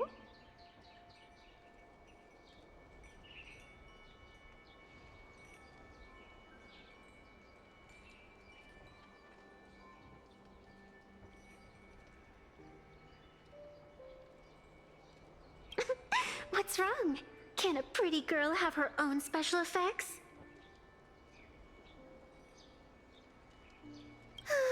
I know you're never serious about anything, so I guess I'll just have to answer my own question.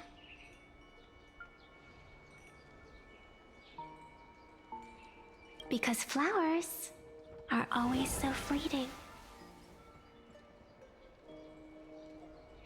Ah. You left your own special effects behind. She's gone. Unexpected people and unexpected things always make an appearance in the Phantasmoon games. Although, Miss Evanesia claims to be just a spectator. As someone who can create masks and allow others to become supplicants, there's no way she's just some ordinary girl. I just don't know what to make of everything happening to you.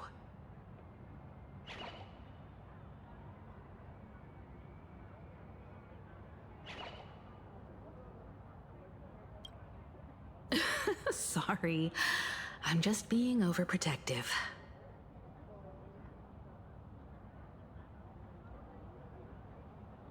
All right, time for us to head out. Where to? Let's continue forward to the next stop, the Penacony exhibition area. I have a feeling that the Daybreak Squadron's challenge isn't over yet. As the stars of this exhibition, if you left just to avoid conflict, all the spectators might think you chickened out and fled.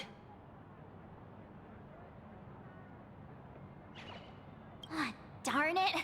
This whole Daybreak Squadron business has got me on edge. Somehow I can't shake the feeling we're being watched. Here's some good news. At least we aren't completely without help. Pearl's people are on their way to the Penacony exhibition area to join up with us.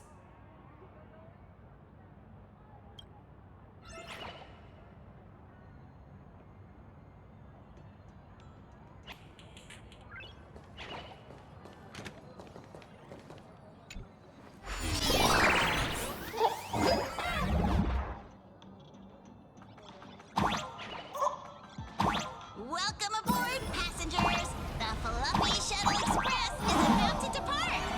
Next stop, Penacony!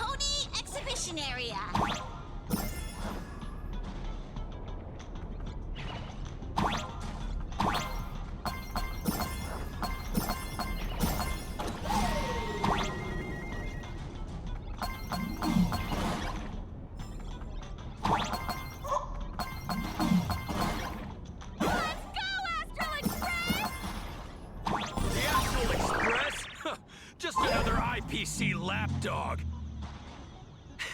For Plain Arcadia! Let's go, Daybreak Squadron!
Yup, and you'd get blasted straight into a comic book.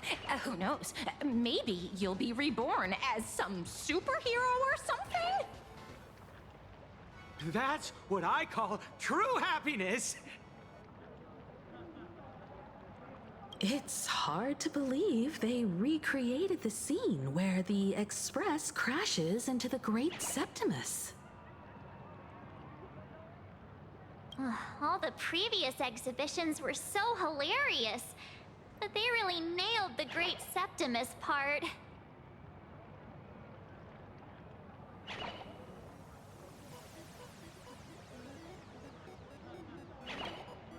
What's that supposed to mean? You taking a jab at me? So where's the person Pearl sent? Huh? Who's calling?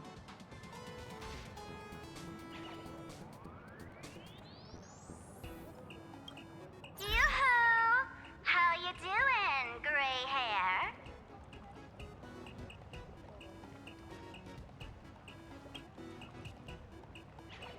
I heard about your big fight with the superheroes, and since I actually respect you as a rival, I thought I'd give you a heads up.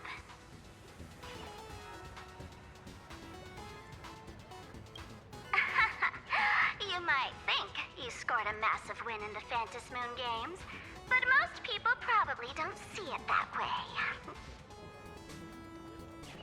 Anyway, the news is on right now. Why don't you go check it out?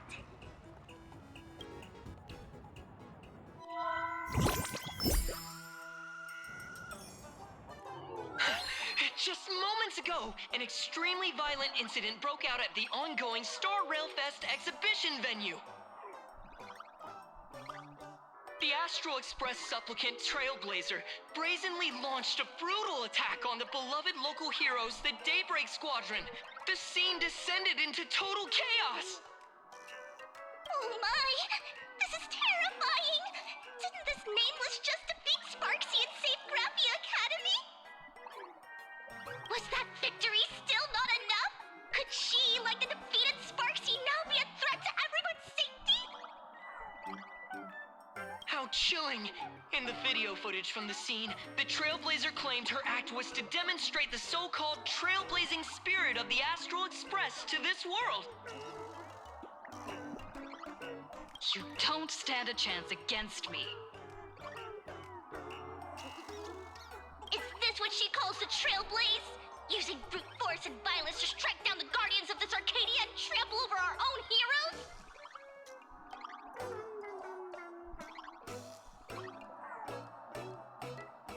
Was it a sudden violent outburst? Or was this the moment her true heartless nature finally came to light?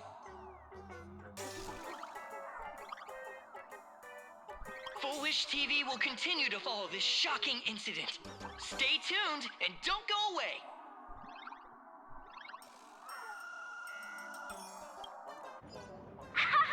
It's all over the internet now.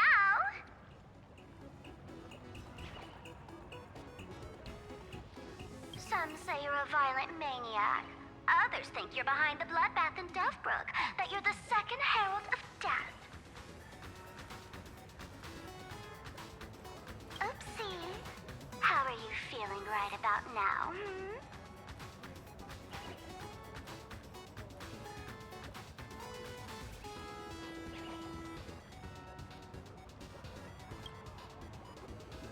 How could I? As a famous streamer, poor little Sparksicle has always been troubled by constant cyberbullying.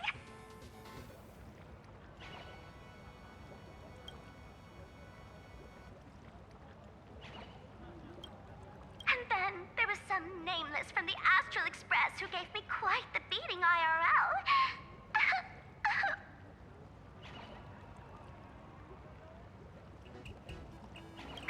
Of course, someone's definitely pulling strings behind the scenes and stirring up drama. As a top streamer in this field, Sparksicle can spot these tricks from a mile away. Oh, right. Didn't you also do a TV news interview?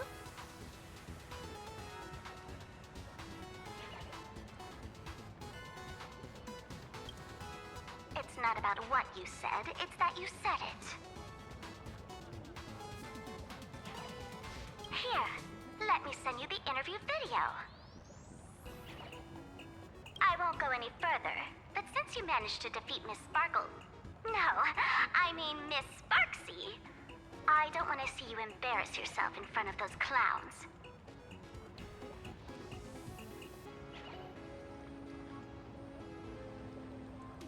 Good luck. See you around. Hi! Trailblazer. Sorry to bother you. We're with Full Wish TV. It's our lucky day running into you here.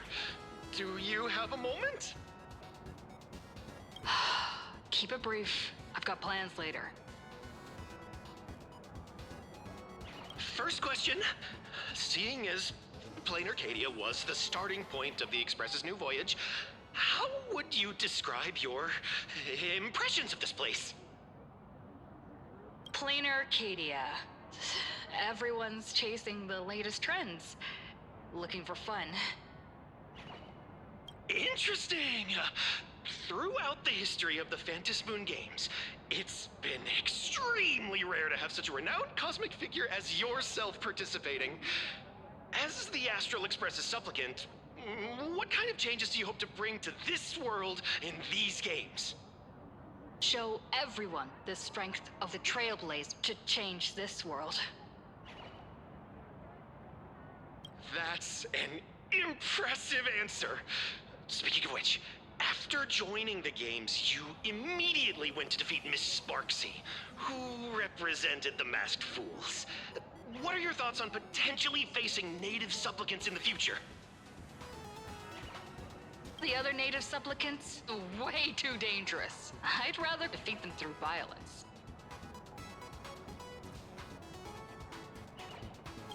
Speaking of local supplicants, we've noticed that Star Rail Fest is Perlux Corp's way of rolling out the red carpet for the Express. There are rumors that the IPC is also sponsoring the Express. So, I have to ask, are you representing the Express or the IPC in these games? At the end of the day, this is a festival for the IPC's interests. Madame Pearl and Perlux extended such a warm invitation. I'm not one of the guests. I'm the master of this place. Wait, what? This is totally a malicious edit to frame her! How shameless.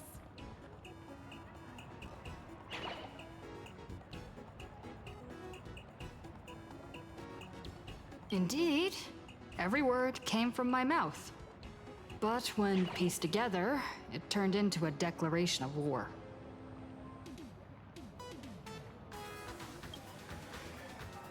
Over these 15 years, the nature of competition in the Phantasmoon games has evolved. The Daybreak Squadron's taunts were just smoke and mirrors. The real game is being played in the shadows, where our opponents have mastered the art of weaponizing public opinion. Come to think of it, it's only natural. After all, the true stars of the games were never the supplicants on stage, but rather the audience, whose gazes they command.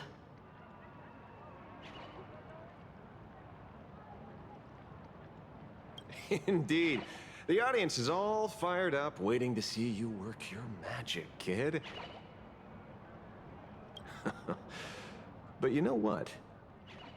I bet what they really want to see, deep down, is the Daybreak Squadron taking the Astral Express down a peg or two. Oh, well. If it isn't the folks from the Astral Express. Fancy meeting you again. This storm online is several times more intense than the day you stopped SparksyCon. Miss Kuchiba, you've seen all this fake news too, right?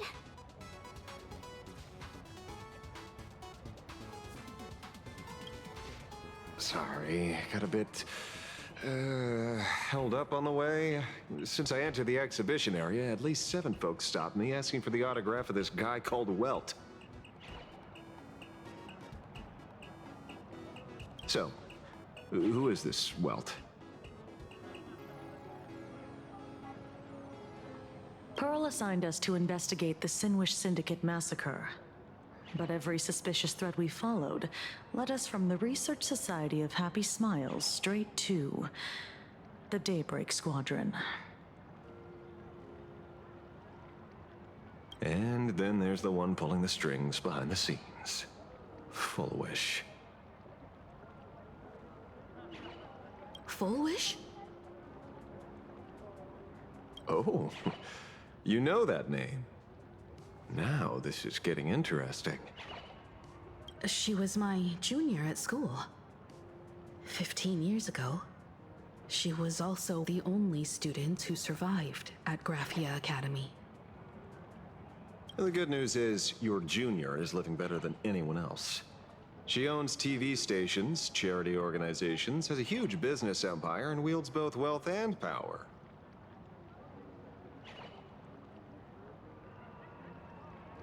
Oh, as for the bad news, she's probably plotting something for the Phantasmoon games.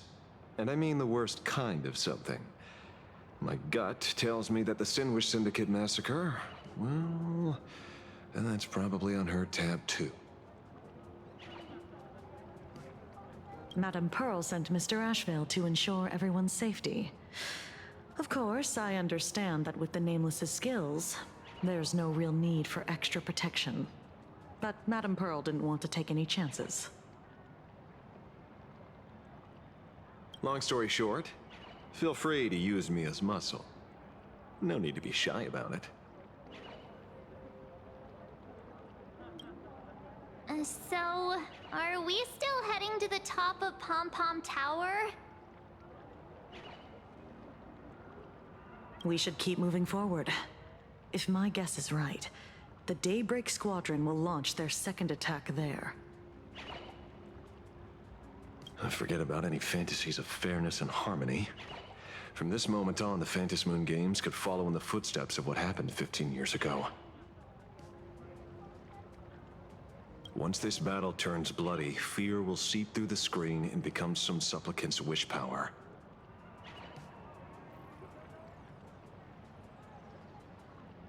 See, that's the problem with modern society.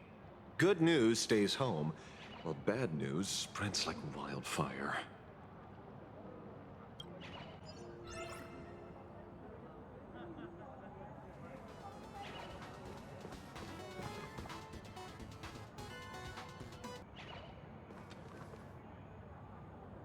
To move forward, we'll need to fuel up the shuttle express first.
Come on, let's fuel up the express.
Quick, stay back! It'd be Astral Express. We've been waiting for you for quite a while.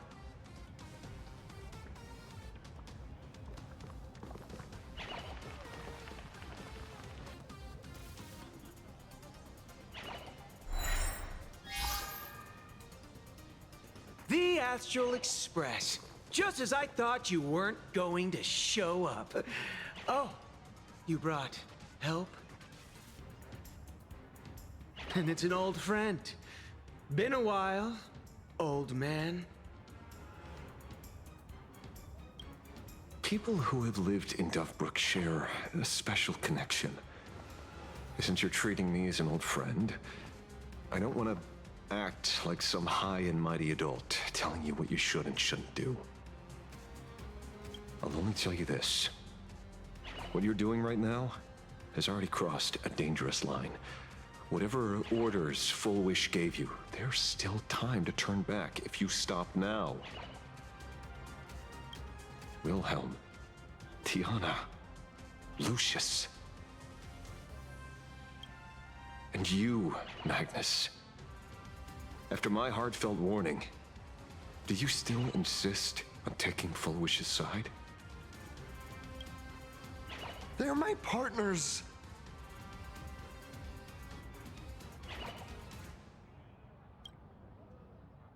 Listen up, old man. Supplicants' challenges during the Phantasmoon Games have no restrictions. That means you have no right to stop us. Like the Herald of Death. Oh. We're not the Herald of Death. And we're definitely not here for bloodshed this time. We will prove to the people that we are true heroes who can protect their happiness!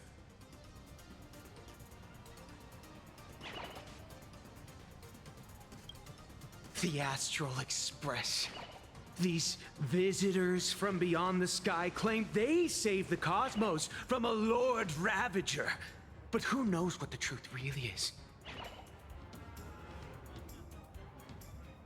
This so-called saving the cosmos might just be another scheme of the IPC. Just like us back then. Putting on a show on TV, desperately trying to comfort the kids in front of the screen. Tell those children, tell my past self, that when the Herald of Death comes, there will be heroes who put themselves between everyone else and a threat. Captain. But where were the nameless of the Astral Express when we children needed protection 15 years ago?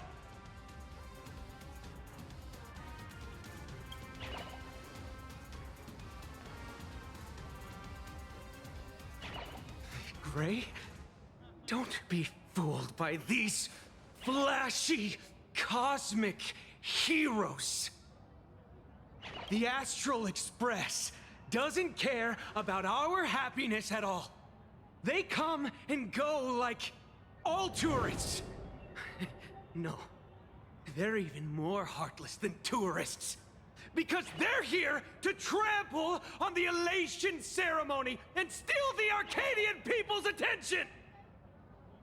They replaced our fantasies of heroes with their own image. All to satisfy their vanity called the Trailblazing Spirit. Tell me, have you ever, even for a moment, felt what it's like to tremble on blood-soaked ground at dusk?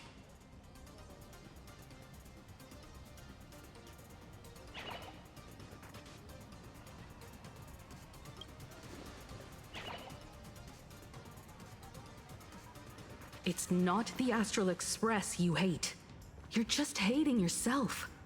That powerless child who couldn't protect everyone. But I want to tell you, being powerless was never your fault. Oh, the Astral Express is the GOAT! The Astral Express is number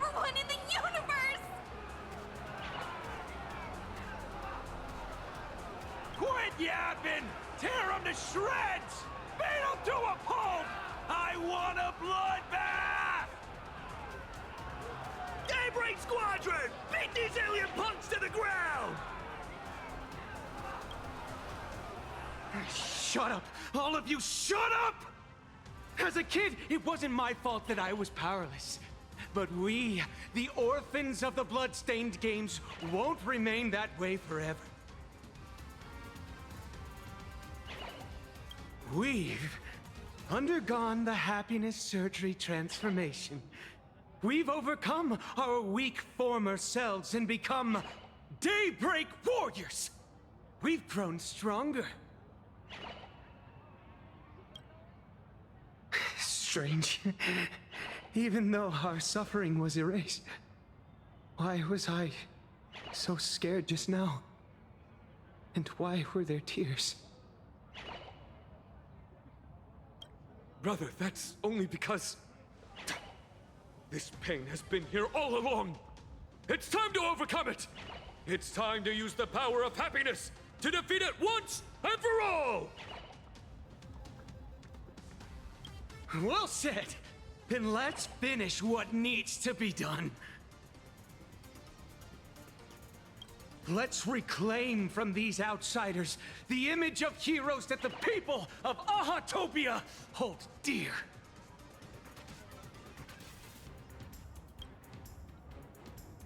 What about you, Magnus? Sorry, Mr. Ashvale, but a hero never betrays his companions. We are the Daybreak Squadron, 4 warriors of one heart, united to protect the world. I won't let down my companions, or those who believe in us. We are the true heroes. Look at the statue of the conductor. It's just an empty shell. Even Pearlux Corp, with countless resources at their disposal, can't breathe life into it. But we can. Let me prove it to you.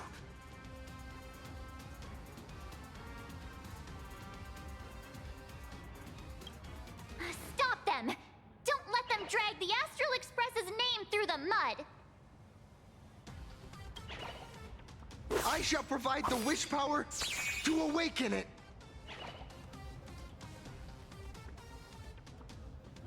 I shall become its skeleton and allow it to stand!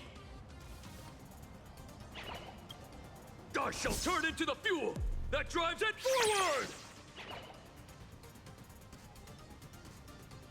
I shall become the core that makes the engine sing the song of eternal joy!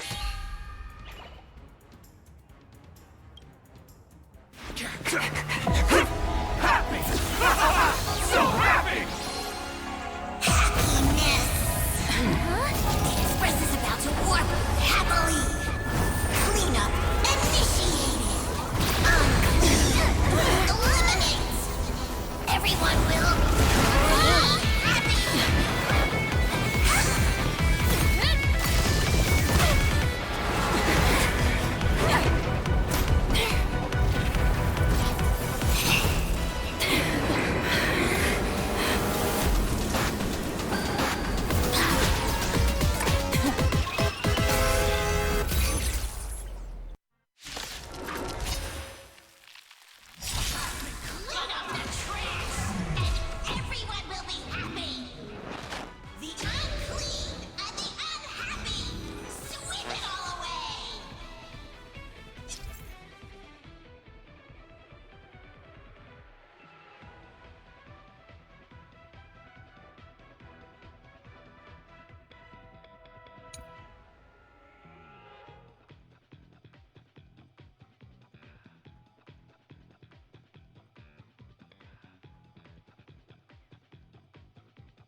It's really moving! weeping! This is the power bestowed upon us by Aha! I will stop you at all costs. Won't let you trash the conductor's image like this! Trust me. We can do anything!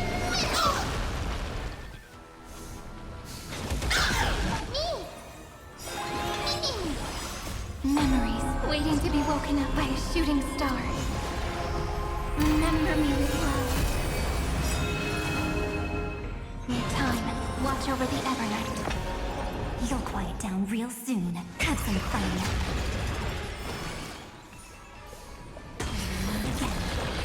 Do not disturb! Don't worry. Night foes. Did you hear that? Aha is beckoning us!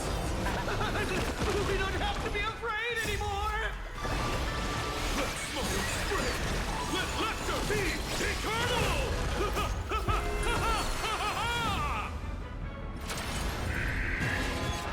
You guys are seriously nuts. The Astral Express is nothing but the IPC's lapdog! No worries. We've already done one of them. Won't mind handling a few more. What did you say?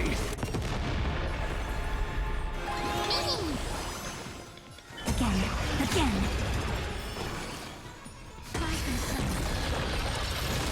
Mark all the milk! Cleaning begins! I'm on it. As we've written, It's the answer. Have some sunshine. Next time it rains, I'll be there. sweep away pain together! This is eternity. Deep cleaning mode activated! Dispel the gloom. Restore the skies. All energized. Must do a thorough cleaning! Time for some sweet dreams. Have some fun. Won't that what we promised to protect the Arcadia? Filth, pain, so much! Eliminate pain! Everyone smile! Super powerful cleaning mode! That won't work, you know. Trust me. We can do anything! Don't blink.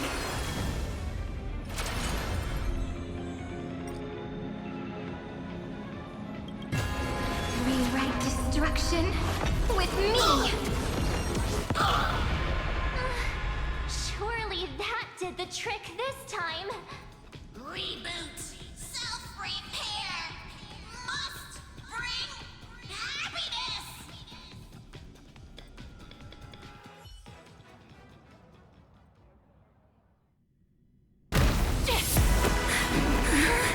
With everyone, we'll be happy!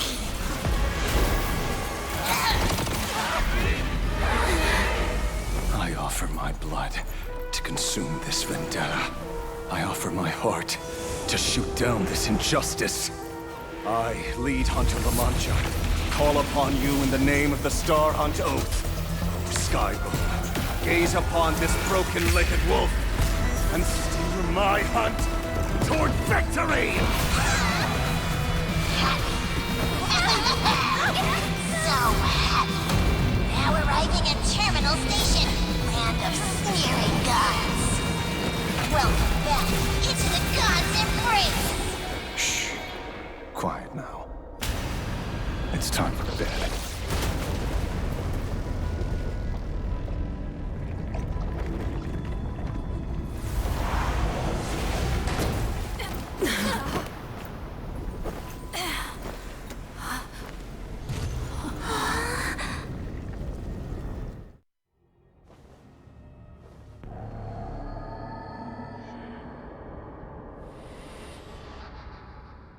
Are we still alive?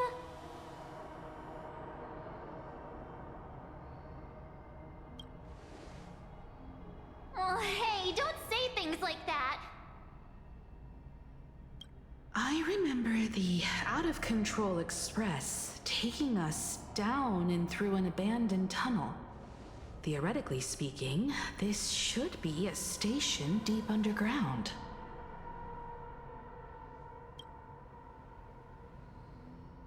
But what's with all these ruined buildings? And that weird space in the distance? Is this really an underground station? A place this big exists beneath plain Arcadia?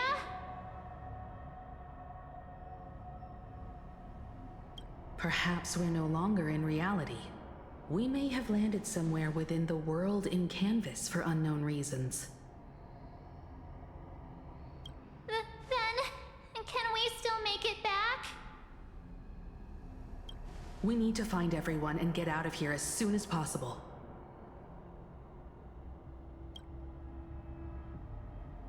Where's Mr. Ashvale and the others?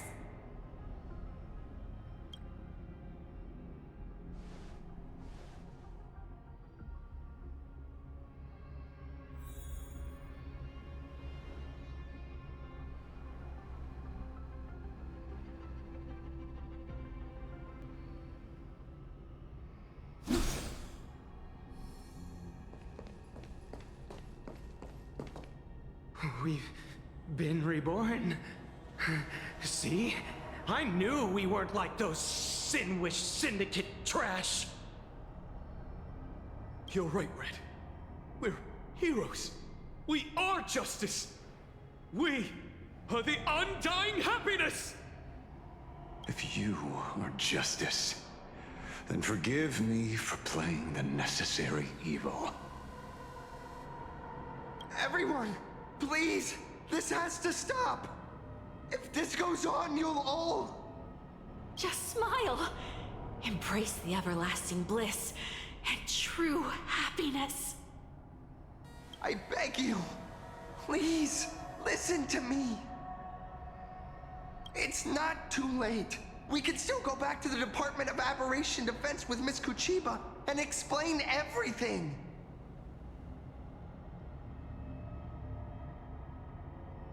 It's no use.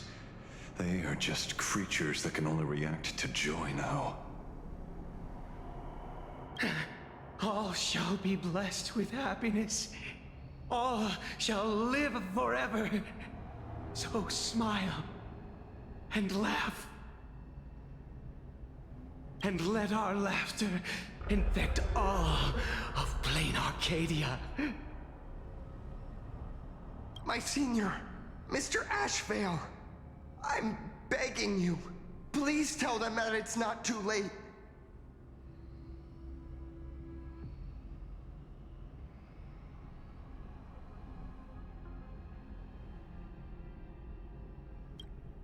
Move aside, Magnus. Please, just give me another minute. You know they're good people.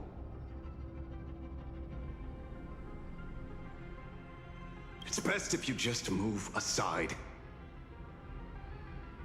A true hero never abandons his friends. If I try to kill them now, will you stop me? Or will you turn a blind eye?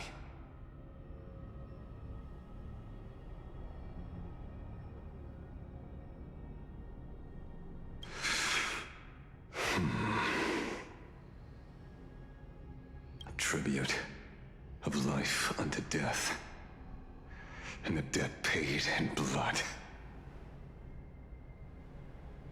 The Sin-Wish Syndicate, a gang that once ruled the streets of Dubbrook. They sparked massive turf wars that left many with grievous injuries and racked up charges for robbery, extortion, and a whole laundry list of other crimes. Pullwave and Koss died. They were far from saints. Any good deeds they did in their lifetimes were just like a few pretty soap bubbles floating up from a stagnant pool of filth.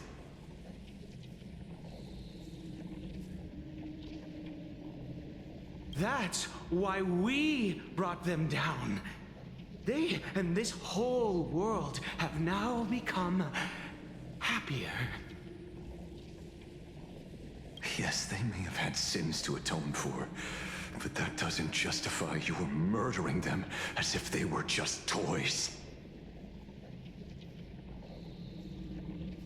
Thank you for your aid. I am the Blaze Weaver Warrior, captain of the Daybreak Squadron! May I... Hey, where are you going? Play? We're not playing. Everyone's just laughing along happily.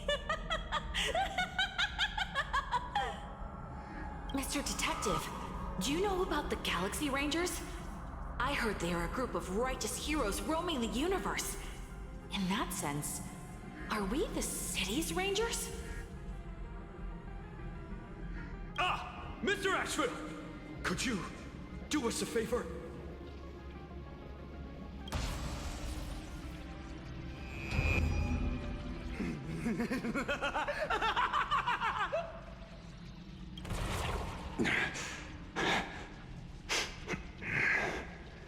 This familiar scent.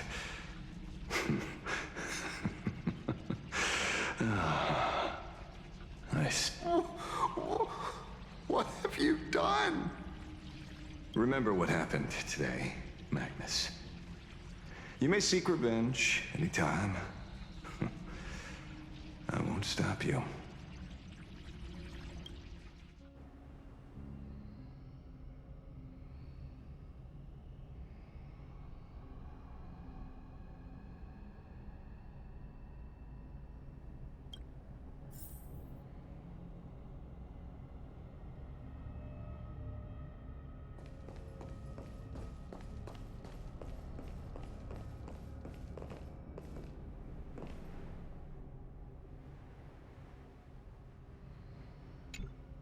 Glad to see that you're all made of tough stuff.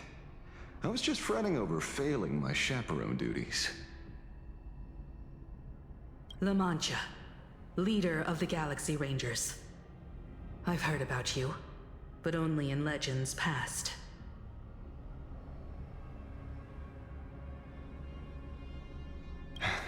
Then you're well informed, Nameless. I'd expected the name to be long forgotten by now.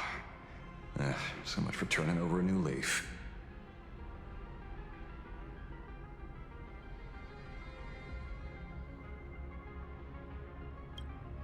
It's a power for grown-ups only. It's best that you don't ask about it, seek it, or get involved with it unless you're forced to. Like I was. And just so we're clear, I want you all to forget the name you just heard. Right here and now, in this world called Plain Arcadia, I am just Detective Ashevale.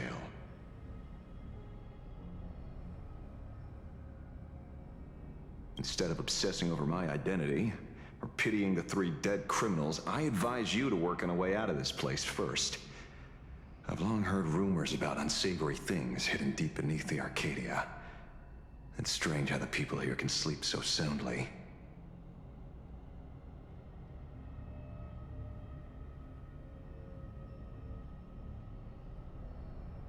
The train broadcast called this place the land of sneering gods. I don't think I've ever seen this station on a map. Are we going to be trapped here forever? Mr. Ashevale, despite being at such a bizarre location, you've been oddly confident and unconcerned over your safety since the very beginning. Do you truly know nothing about this place? I'm afraid that's classified information. Besides, well, I'm simply doing what any professional private investigator would do. Trust my employer. It's time to show us the trinket Pearl gave you, kid.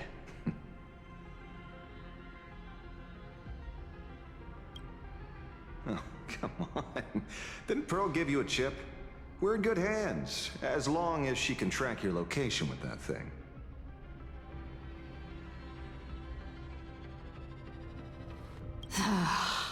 A tracking device. Again. Akavilli. Akavilli.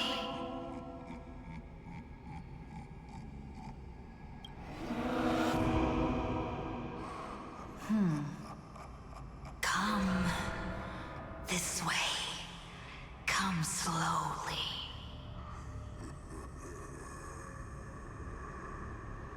Yes. At the end of this path. Come. I beckon you.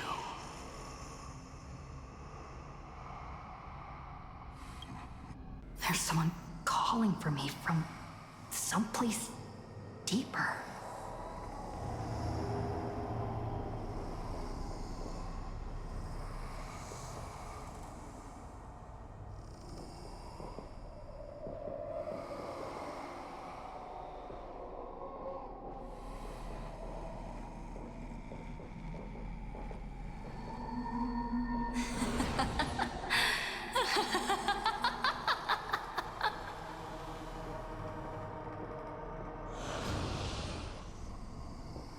Over here. Keep going forward. Come. Come here. This way. Hockey Lily. Come. Embrace this wondrous world. Come to my side. You want to go further, deeper, become one with me. The joy, the positive feedback, sweet synaptic flickers on your cortex, gentle, wonderful.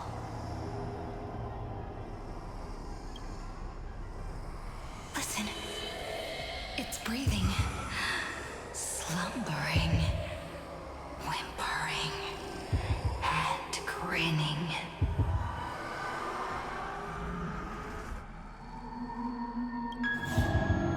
Warm, gentle, more gentle, warm, and gentle.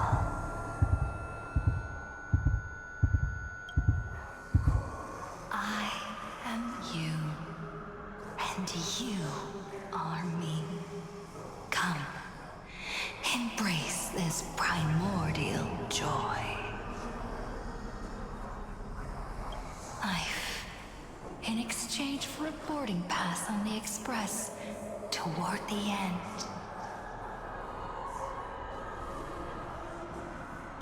Become one with me. Become a part of me. Become mine.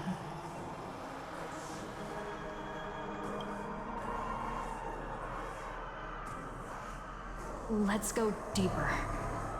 I want to go over there.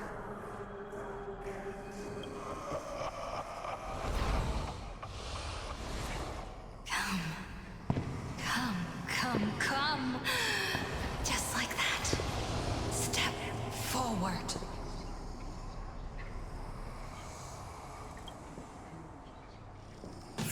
That's far enough, kid. My golden principle while working on cases in this world is to keep my curiosity in check and not get involved with matters beyond the case itself, especially things that already look considerably dangerous.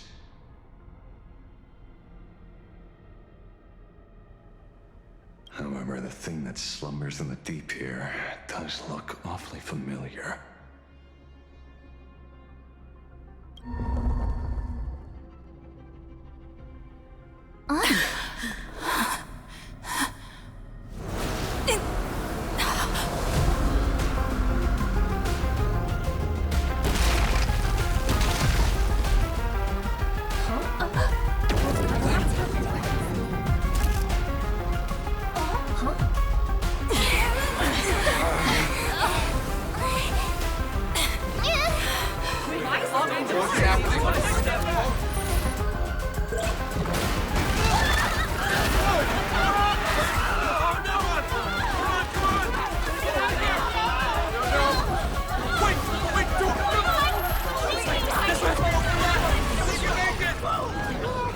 come to appraise. I come to analyze.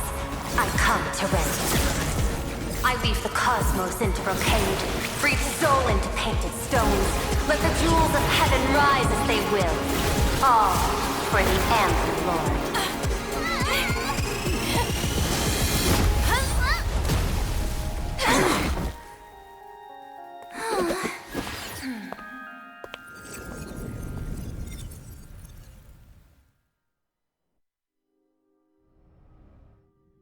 We meet again, everyone. Fortunately, her lucky chip helped me locate you. Please accept my sincerest apologies for not intervening in time and putting all of you in danger.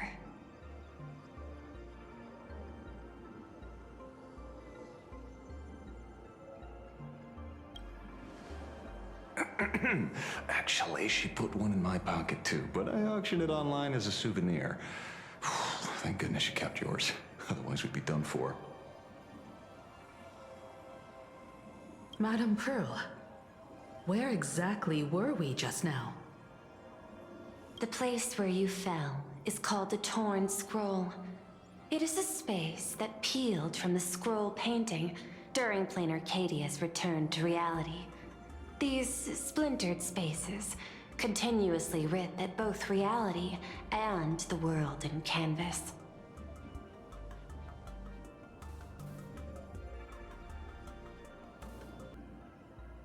The Department of Aberration Defense originally thought this kind of phenomenon had stabilized, but based on observation, during your encounter with the Daybreak Squadron, there was a sudden speck of disturbances from the Torn Scroll.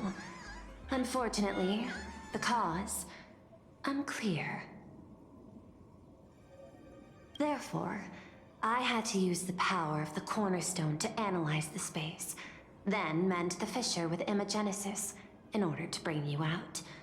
The Department of Aberration Defense has initiated emergency protocols to reassure the public and handle the aftermath.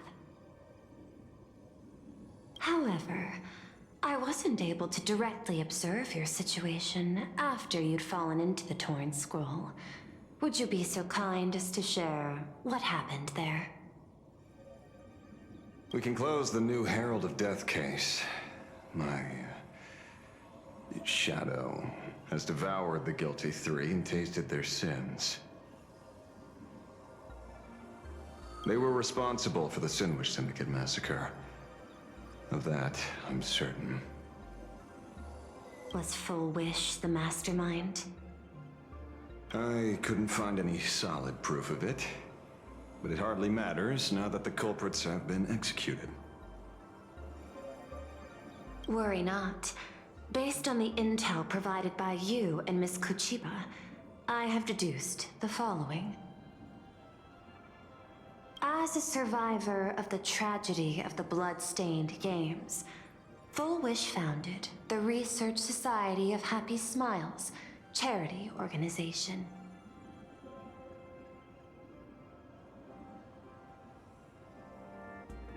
The organization has since been providing an unapproved medical treatment named happiness surgery to its members, which neutralizes their physiological capacity to feel pain. The procedure drew many more followers as a result. And the Daybreak Squadron, members of the Smile Society, imitated the Herald of Death's modus operandi for their crimes, and challenged the Astral Express during the exhibition. From the aforementioned facts, the predicted probability of Full Wish being the mastermind is 92%. If I may, Madame Pearl. Management in Plain Arcadia should be dictated by the chain of evidence rather than extrapolated probability.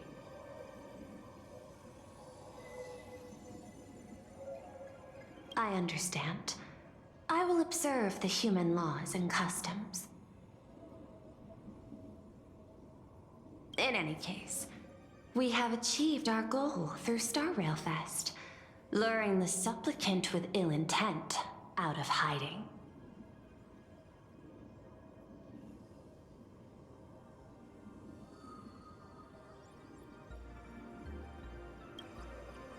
Since Full Wish is exposed now, and we've defeated her supplicant, shouldn't we hurry and arrest her as soon as possible?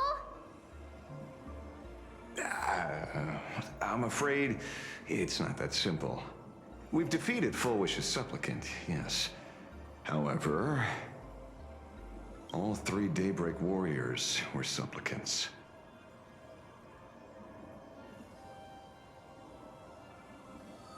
That can't be. The supplicant should be the only one who wore the mask and participated in the games with the Phantom Moon's blessing. Those devoured by my shadow can no longer lie nor deceive. All 3 of them had worn the mask before. If they were all supplicants, that means it's still possible for Full Wish to intervene in the games. What's even more terrifying is, when the shadow devoured them, I caught a taste of something familiar.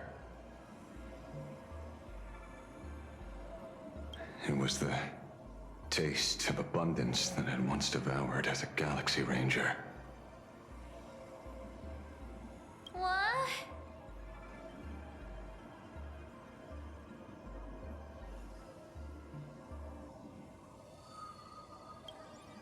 Yeah, that's something that happened a long, long time ago. Living in seclusion dulls one's senses. I should have realized it earlier. Darn it. There is no point in beating yourself up over it. Therefore, the conclusion must be corrected. The Research Society's happiness surgery is a medical technology related to the abundance, and not simply about relieving pain. Assessing the risk involved in this procedure. Unable to extrapolate. General Yao Guang told us that she foresaw a great calamity upon Plain Arcadia. According to her divinations, Blade, the Stellaron Hunter, could be its catalyst.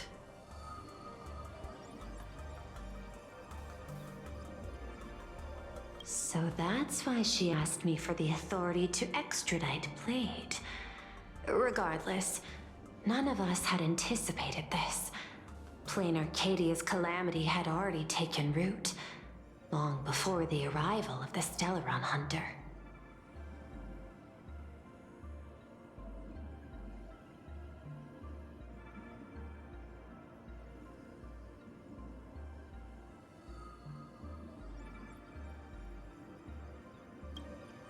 In the name of the IPC, the law, or a challenge to a supplicant? These options imply 3 different strategies. Regardless of the approach, the respective timing and investment must be considered.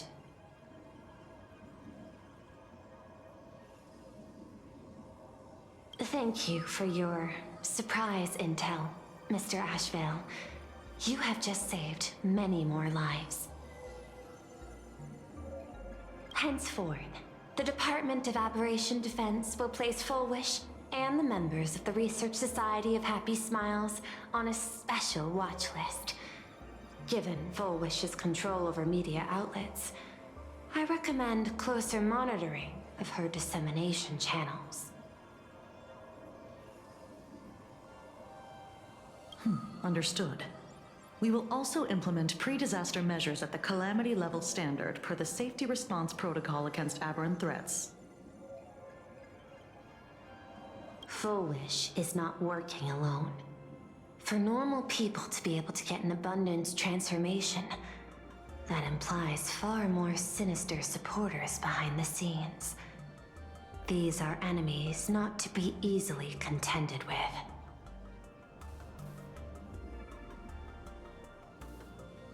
Therefore, as the administrator, I beseech you all, please, lend your aid and help Plain Arcadia through this crisis. This has escalated beyond mere rivalry for the Ionic game. Full Wish's conspiracy has crossed the line. This situation's 100 times more dire than the Herald of Death incident 15 years ago.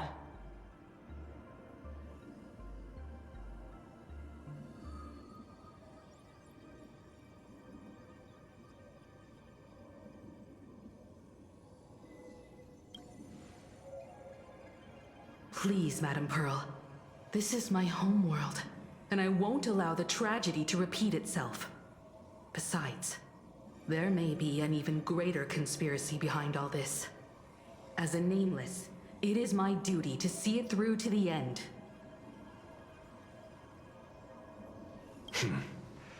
Indeed, there are old scars and fresh wounds to settle. For the way she toys with life, and the taste of that flesh, Full Wish must be held accountable once and for all. You have my eternal gratitude. I won't forget this bond from our shared trials. Now then, I shall prepare an action plan, as well as share relevant information with General Yao Guang. The seed of abundance planted by Full Wish must be uprooted and eradicated as soon as possible.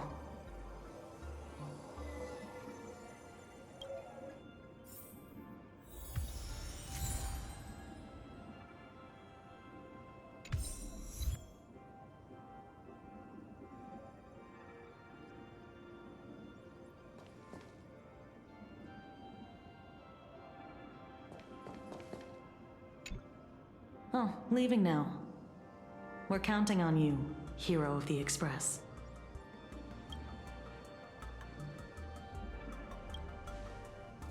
Because it's just another Phantasmoon Games for me. Check the records in the Ministry, and you'll see. Save the mythological times, they always end up in a huge mess, without fail. Maybe that's precisely why AHA designed it this way. So they can watch humanity stumble over arbitrary obstacles we impose on ourselves and others. Otherwise, they'd probably die from the boredom of an orderly universe.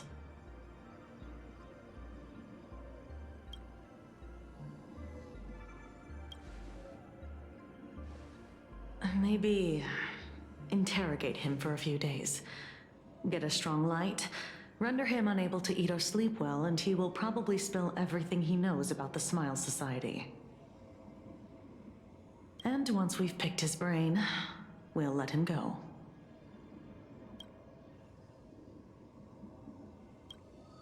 It's almost time.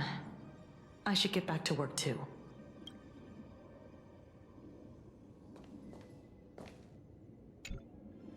So it's true. The captain and the rest really did kill all those people from the Sinwish Syndicate.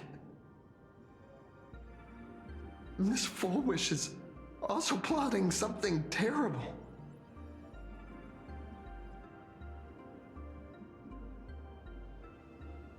This is absurd. It's been 15 years since my life turned into a montage of nightmarish amalgams. And it's still going.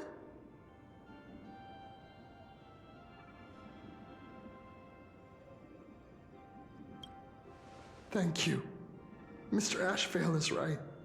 This is not the same as playing the hero on a stage. In the end, I'm just an actor.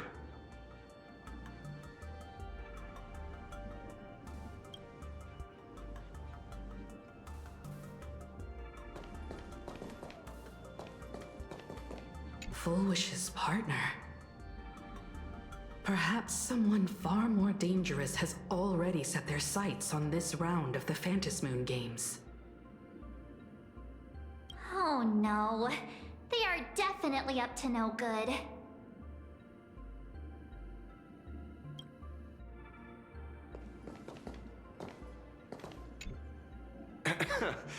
terribly sorry, Nameless. It was your exhibition and your enemies. And there I was, stealing your spotlight. Curious. I wonder how much wish power my appearance this time accumulates for the mask.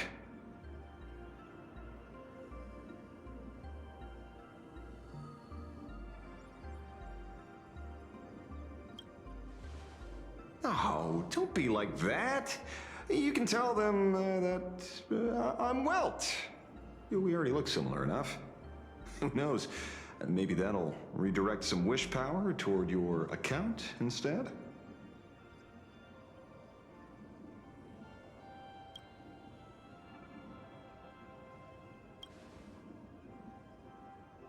We fought side by side in the past, and, well, I know a few faces. But, as they say, the honeymoon phase never lasts.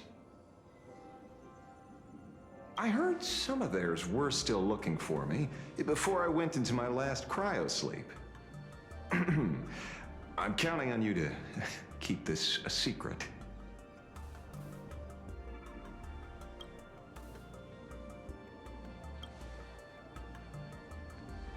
Some people want the head on my shoulders, while others want the shadow in my arm.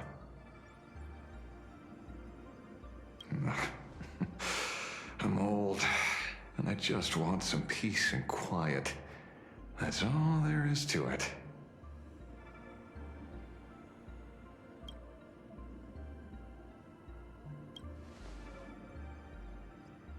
What? Itching to get rid of me already? Well, you're not that hasty, are you? An even greater prey just joined the game.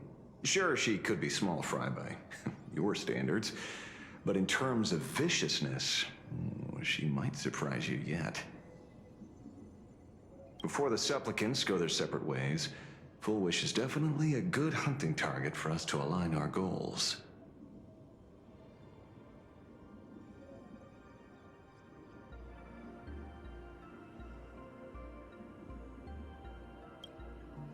Such confidence. Can't help but smile at that.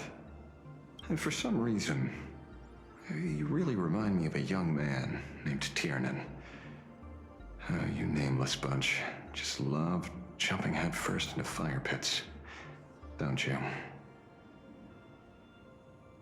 Well, given your skills, would you be interested in joining the Galaxy Rangers? If you're still alive by the time the Phantasmoon Games conclude?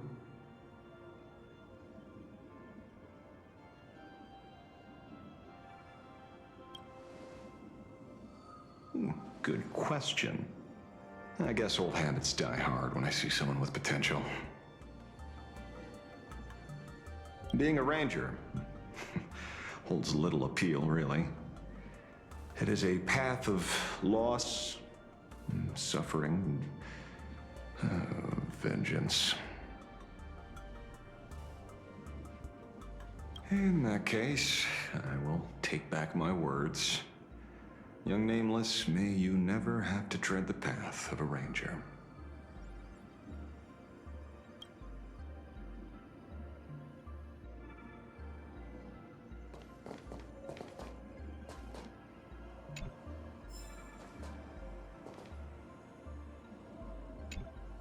Is there something else I can help you with?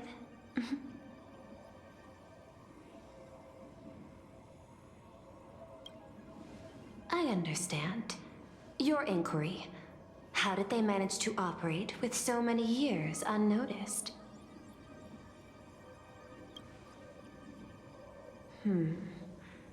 I had put them on a temporary watch list before, due to significant decreases in crime rates in certain regions.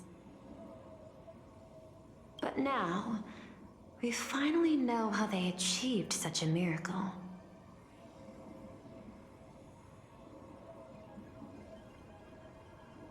Personally speaking, I cannot fault the citizens who joined the society, nor do I wish to fixate on the accountability of those who governed at the time.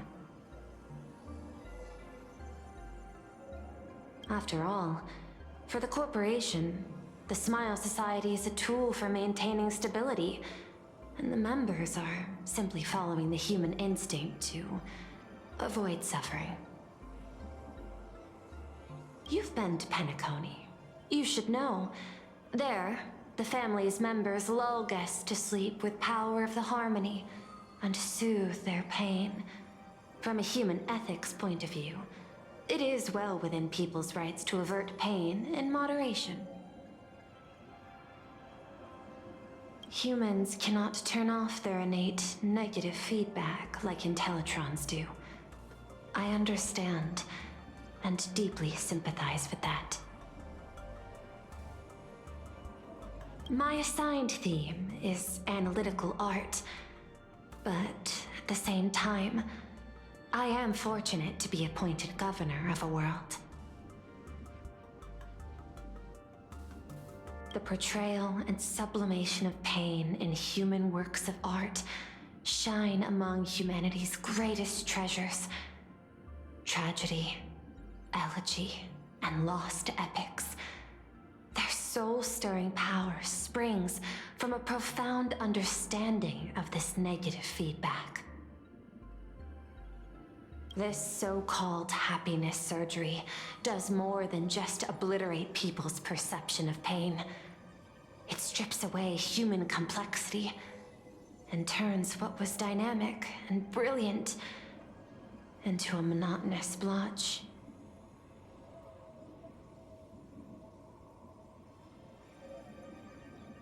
To me, governing this world is like creating a painting.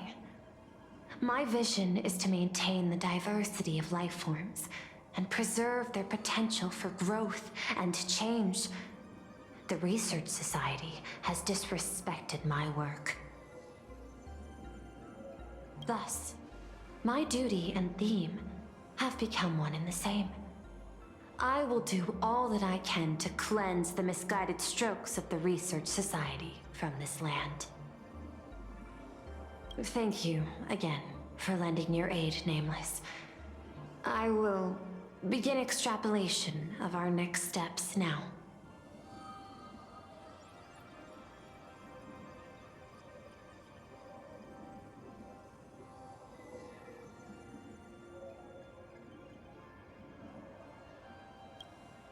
I hope you all get some proper rest before moving out again.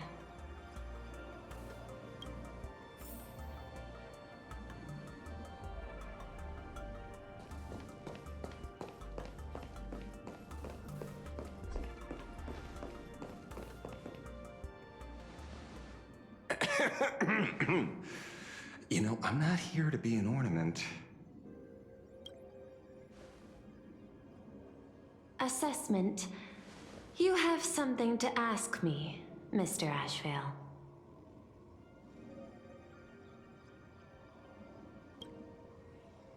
Well, lately, I've been on an extremely lucky streak. Be it Fullwish or Magnus, the elites practically gained sentience and came to me one by one.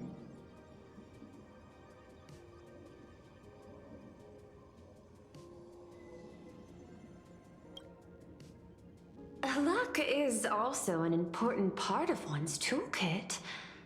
Wouldn't you agree? I'm beginning to think you're the one behind it all. You tasked me to investigate the Society and protect the Astral Express, which all led to me unleashing my shadow on those people. Just so you can confirm your hypothesis.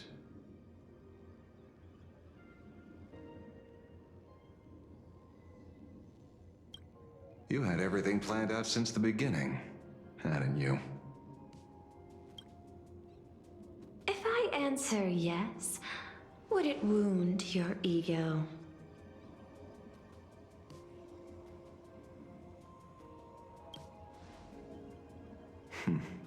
Perhaps.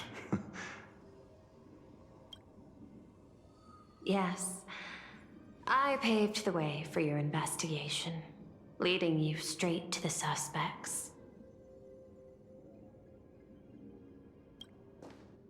Through you, I confirmed my suspicions about the Research Society. However, the question of abundance transformation remains a thorny issue for me. Fortunately, there's a ranger who specializes in confronting such abominations, having lived in long seclusion within plain Arcadia.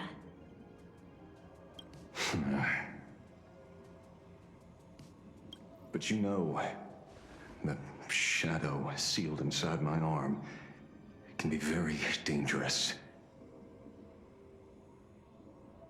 Simply removing the nail can cause it to stir and resonate with the fragment and fissure.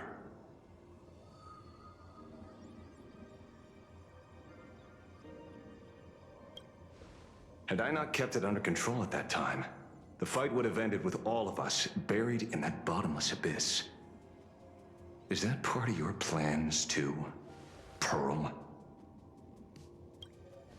Humans fear the worst, but to the Intellitrons, such fears are merely irrational deterrents.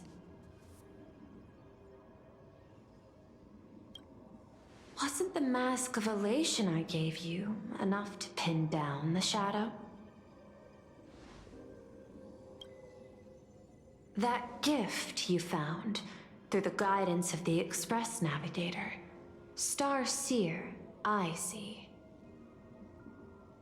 That very shadow that devoured the Swarm and Lord Ravager Zulo 10 amber eras ago.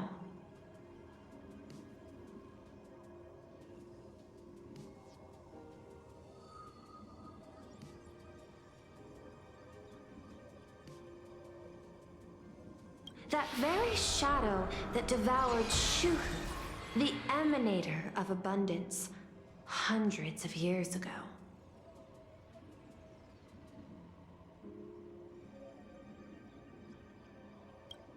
You won the bet. You sure know a lot about this. Please, allow me to correct you. My ethical parameters prohibit engagement in probabilistic gambits.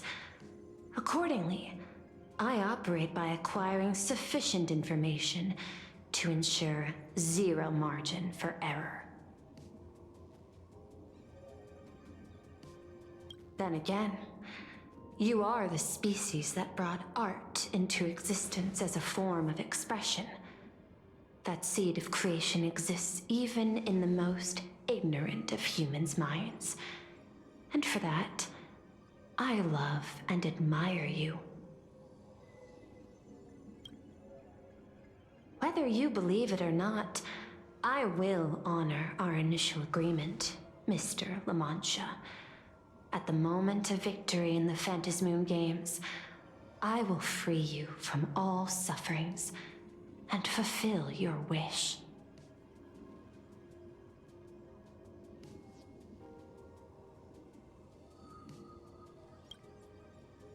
To let a Galaxy Ranger die peacefully in his bed.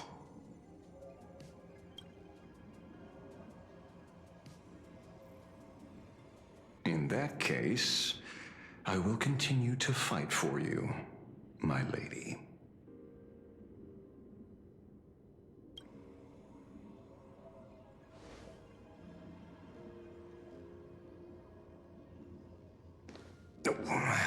Right.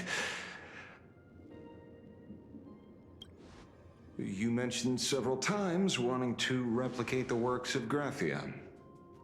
I don't know much about art.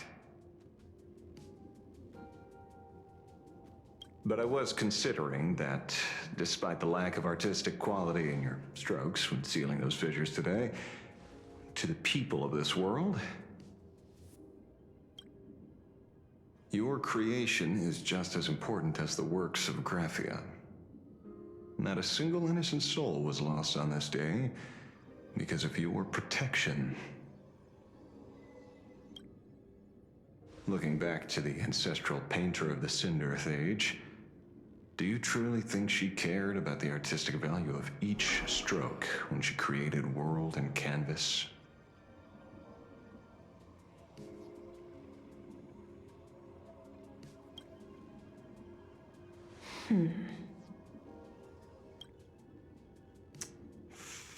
Tisk. But what do I know? These are just crude observations from an amateur, so pay them no mind. I'll be on my way.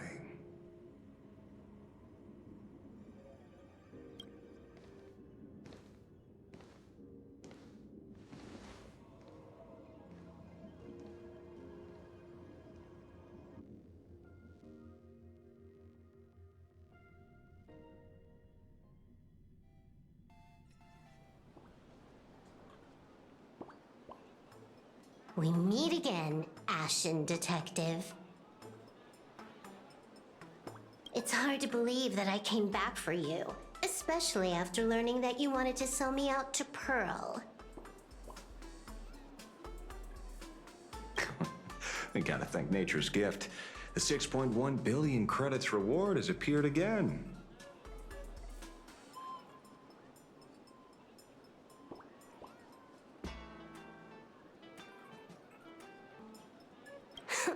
Fortunately, I bypassed you and struck a deal with that Intellitron instead.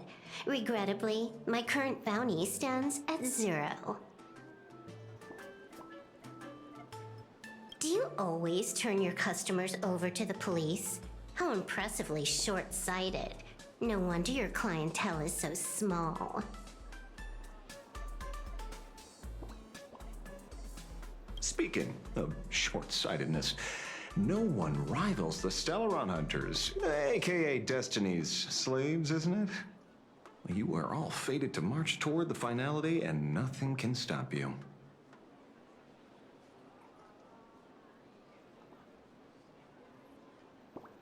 On the contrary, there are many paths for us, as long as that person can see.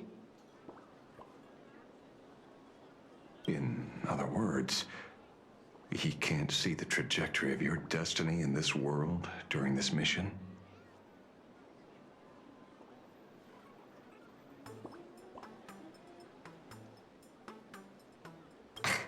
Take a guess. I've heard about what befell Euphorius. The war among the eons is now inevitable. Whether it's the IPC or the Express, they are fighting for an uncertain future. And in the world where the elation is the center of attention, there will eventually be more than one eon interfering. Even a Destiny slave would not be able to see the path ahead. Keep guessing. We're getting pretty close. Enough of your games. I'd say it's not too late to rename the planet Adlevin. It's still too early to despair, old man. I came prepared, but I could use a helping hand. 30 million credits. Pay or die. Come on, give your friend a discount, will ya? Say 0 credits? I ain't your friend. I meant him.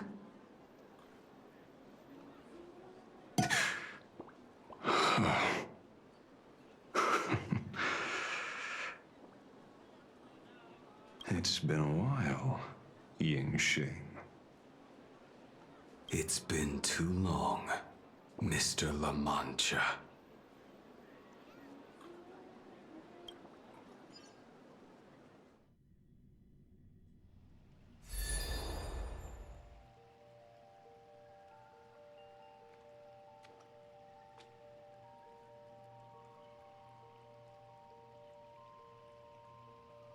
I knew it. There must be an explanation for the unusual fate of this world.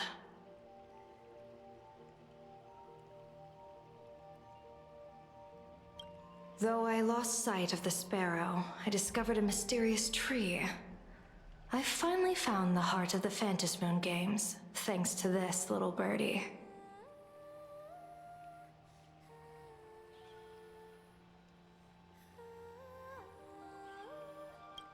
Mr. Sunday, do you sense me?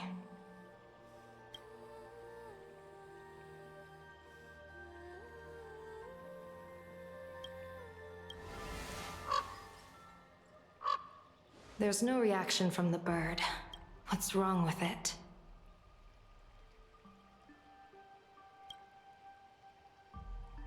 Hello? Is anyone there? Can I get somebody here?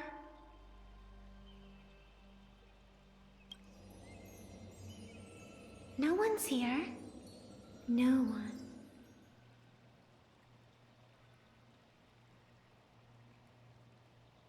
That's a lie. I saw a pretty girl hiding right here through the bird's eyes. Who are you?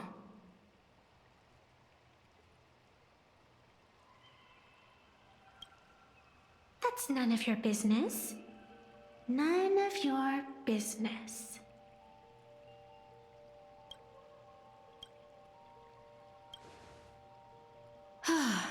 If that's how it's going to be, then I'm done playing nice here.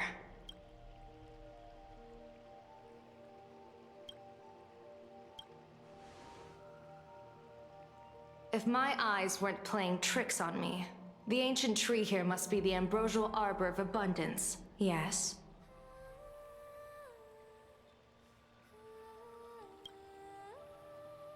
Little girl, are you going to keep playing hide and seek, or will you come out and have a proper conversation with me?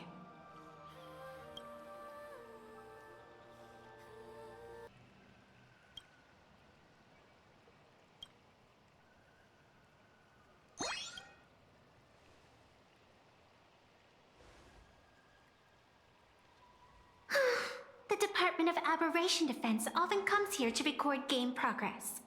And now my movements have been exposed to complete outsiders. I suppose it's time to leave.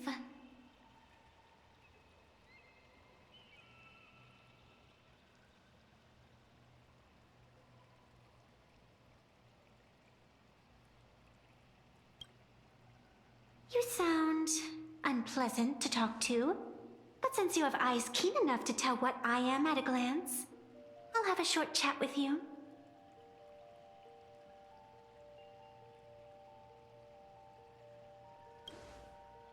I will answer 3 questions, so ask away.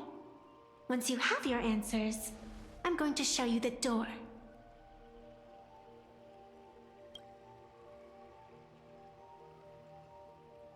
I wanted to question why the Joy Seeker would permit the ambrosial arbor of abundance to take root in a world they had blessed. But given their carefree nature, there was probably never any restriction to begin with.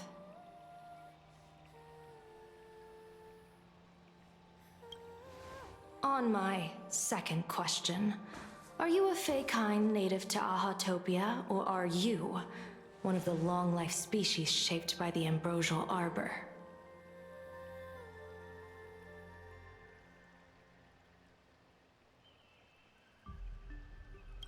Aren't you good at divination? Can you help me take a look whether the slip on my head says wheel or woe?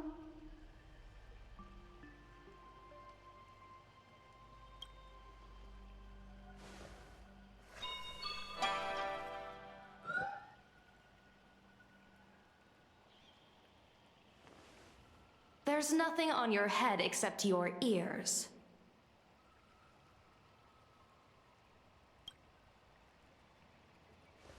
And that itself is the answer.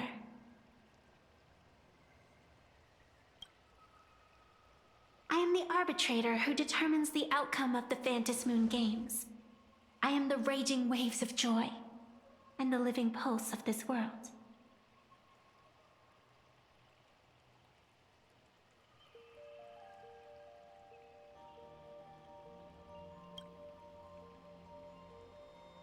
diviner of the Xianzhou, the weal and woe you behold are but a single petal fallen from my hand. It blooms with the morning and withers by evening, reducing to dust in a fleeting moment. My true form is the Panarch Elwood, the embodiment of instant and eternity.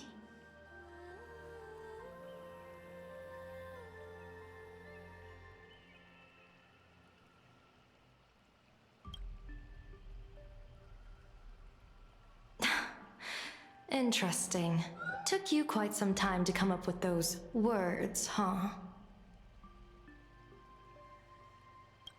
The one who created me did say most people wouldn't believe me. Turns out they were right. I believe you. I feel the same way. For many do not trust the words of a diviner. Besides, no weal or woe has befallen you, which means your fate cannot be determined like that of ordinary mortals. You're not the first one I've met with this condition since my arrival here.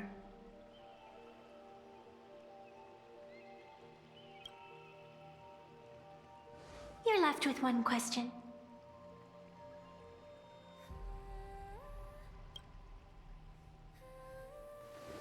Since you admit to being an abomination of abundance, shouldn't you explain the fate of this world's residents?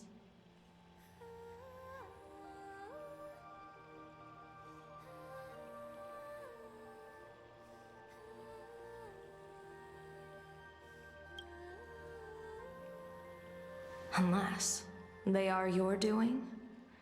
If your answer fails to convince me,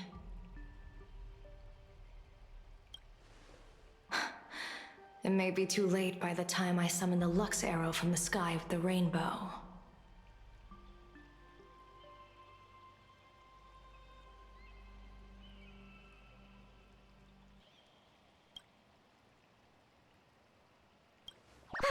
Chill out! You shouldn't make jokes like this. I'm not as skilled at divination as you are. When you suddenly speak of the great weal or woe and interrogate me, I get confused too. After all, isn't every rule and every variable of the Phantasmoon games dictated by the impulse of some god?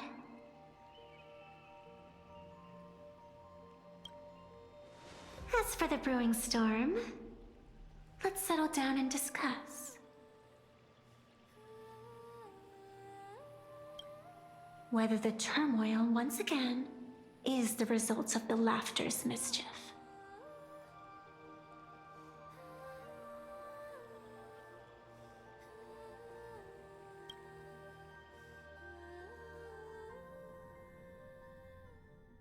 This entire day has felt unreal. We had situations lined up one after another, and a growing crisis on our hands. The Research Society is insane to meddle with the power of abundance. There's no telling how many have already undergone the happiness surgery.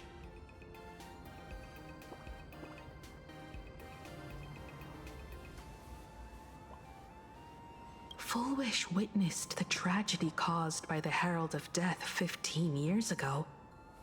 And now, she herself has assumed that dreadful mantle.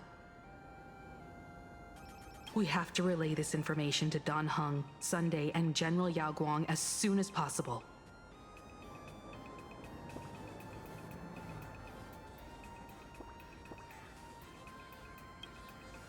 Full Wish is definitely aware of the enemies she's facing.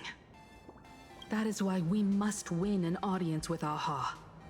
At the very least, we need to stop Full Wish from winning the game. Yeah. The thought of the Research Society of Happy Smiles going through with their plan gives me the chills. It's been a long day, and all of you must be very tired. Take this chance to get some proper rest. I'll go meet Welt back on the Express. March? What about you? The best way to recharge is to waste time. So, I'm staying outside for some fresh air. Sounds good. I was thinking of heading to the streets for a walk.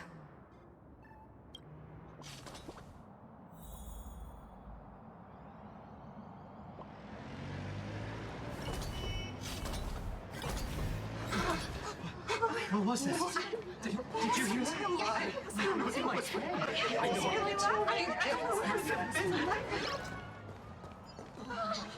Wait a minute. This can't be. Hey there, all the smarties and dummies, children and adults, fools and entertainers.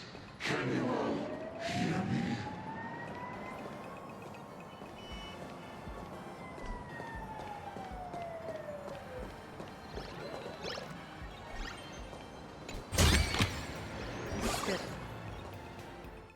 Now that everyone has made their appearance, no need to keep further secrets what began as a spark must grow into a wildfire. as an extra one of these Fantasy games shall receive all with my authority more than a fleeting minute to become the true permanent beyond of elation. As such, it's time to revel in unabated joy.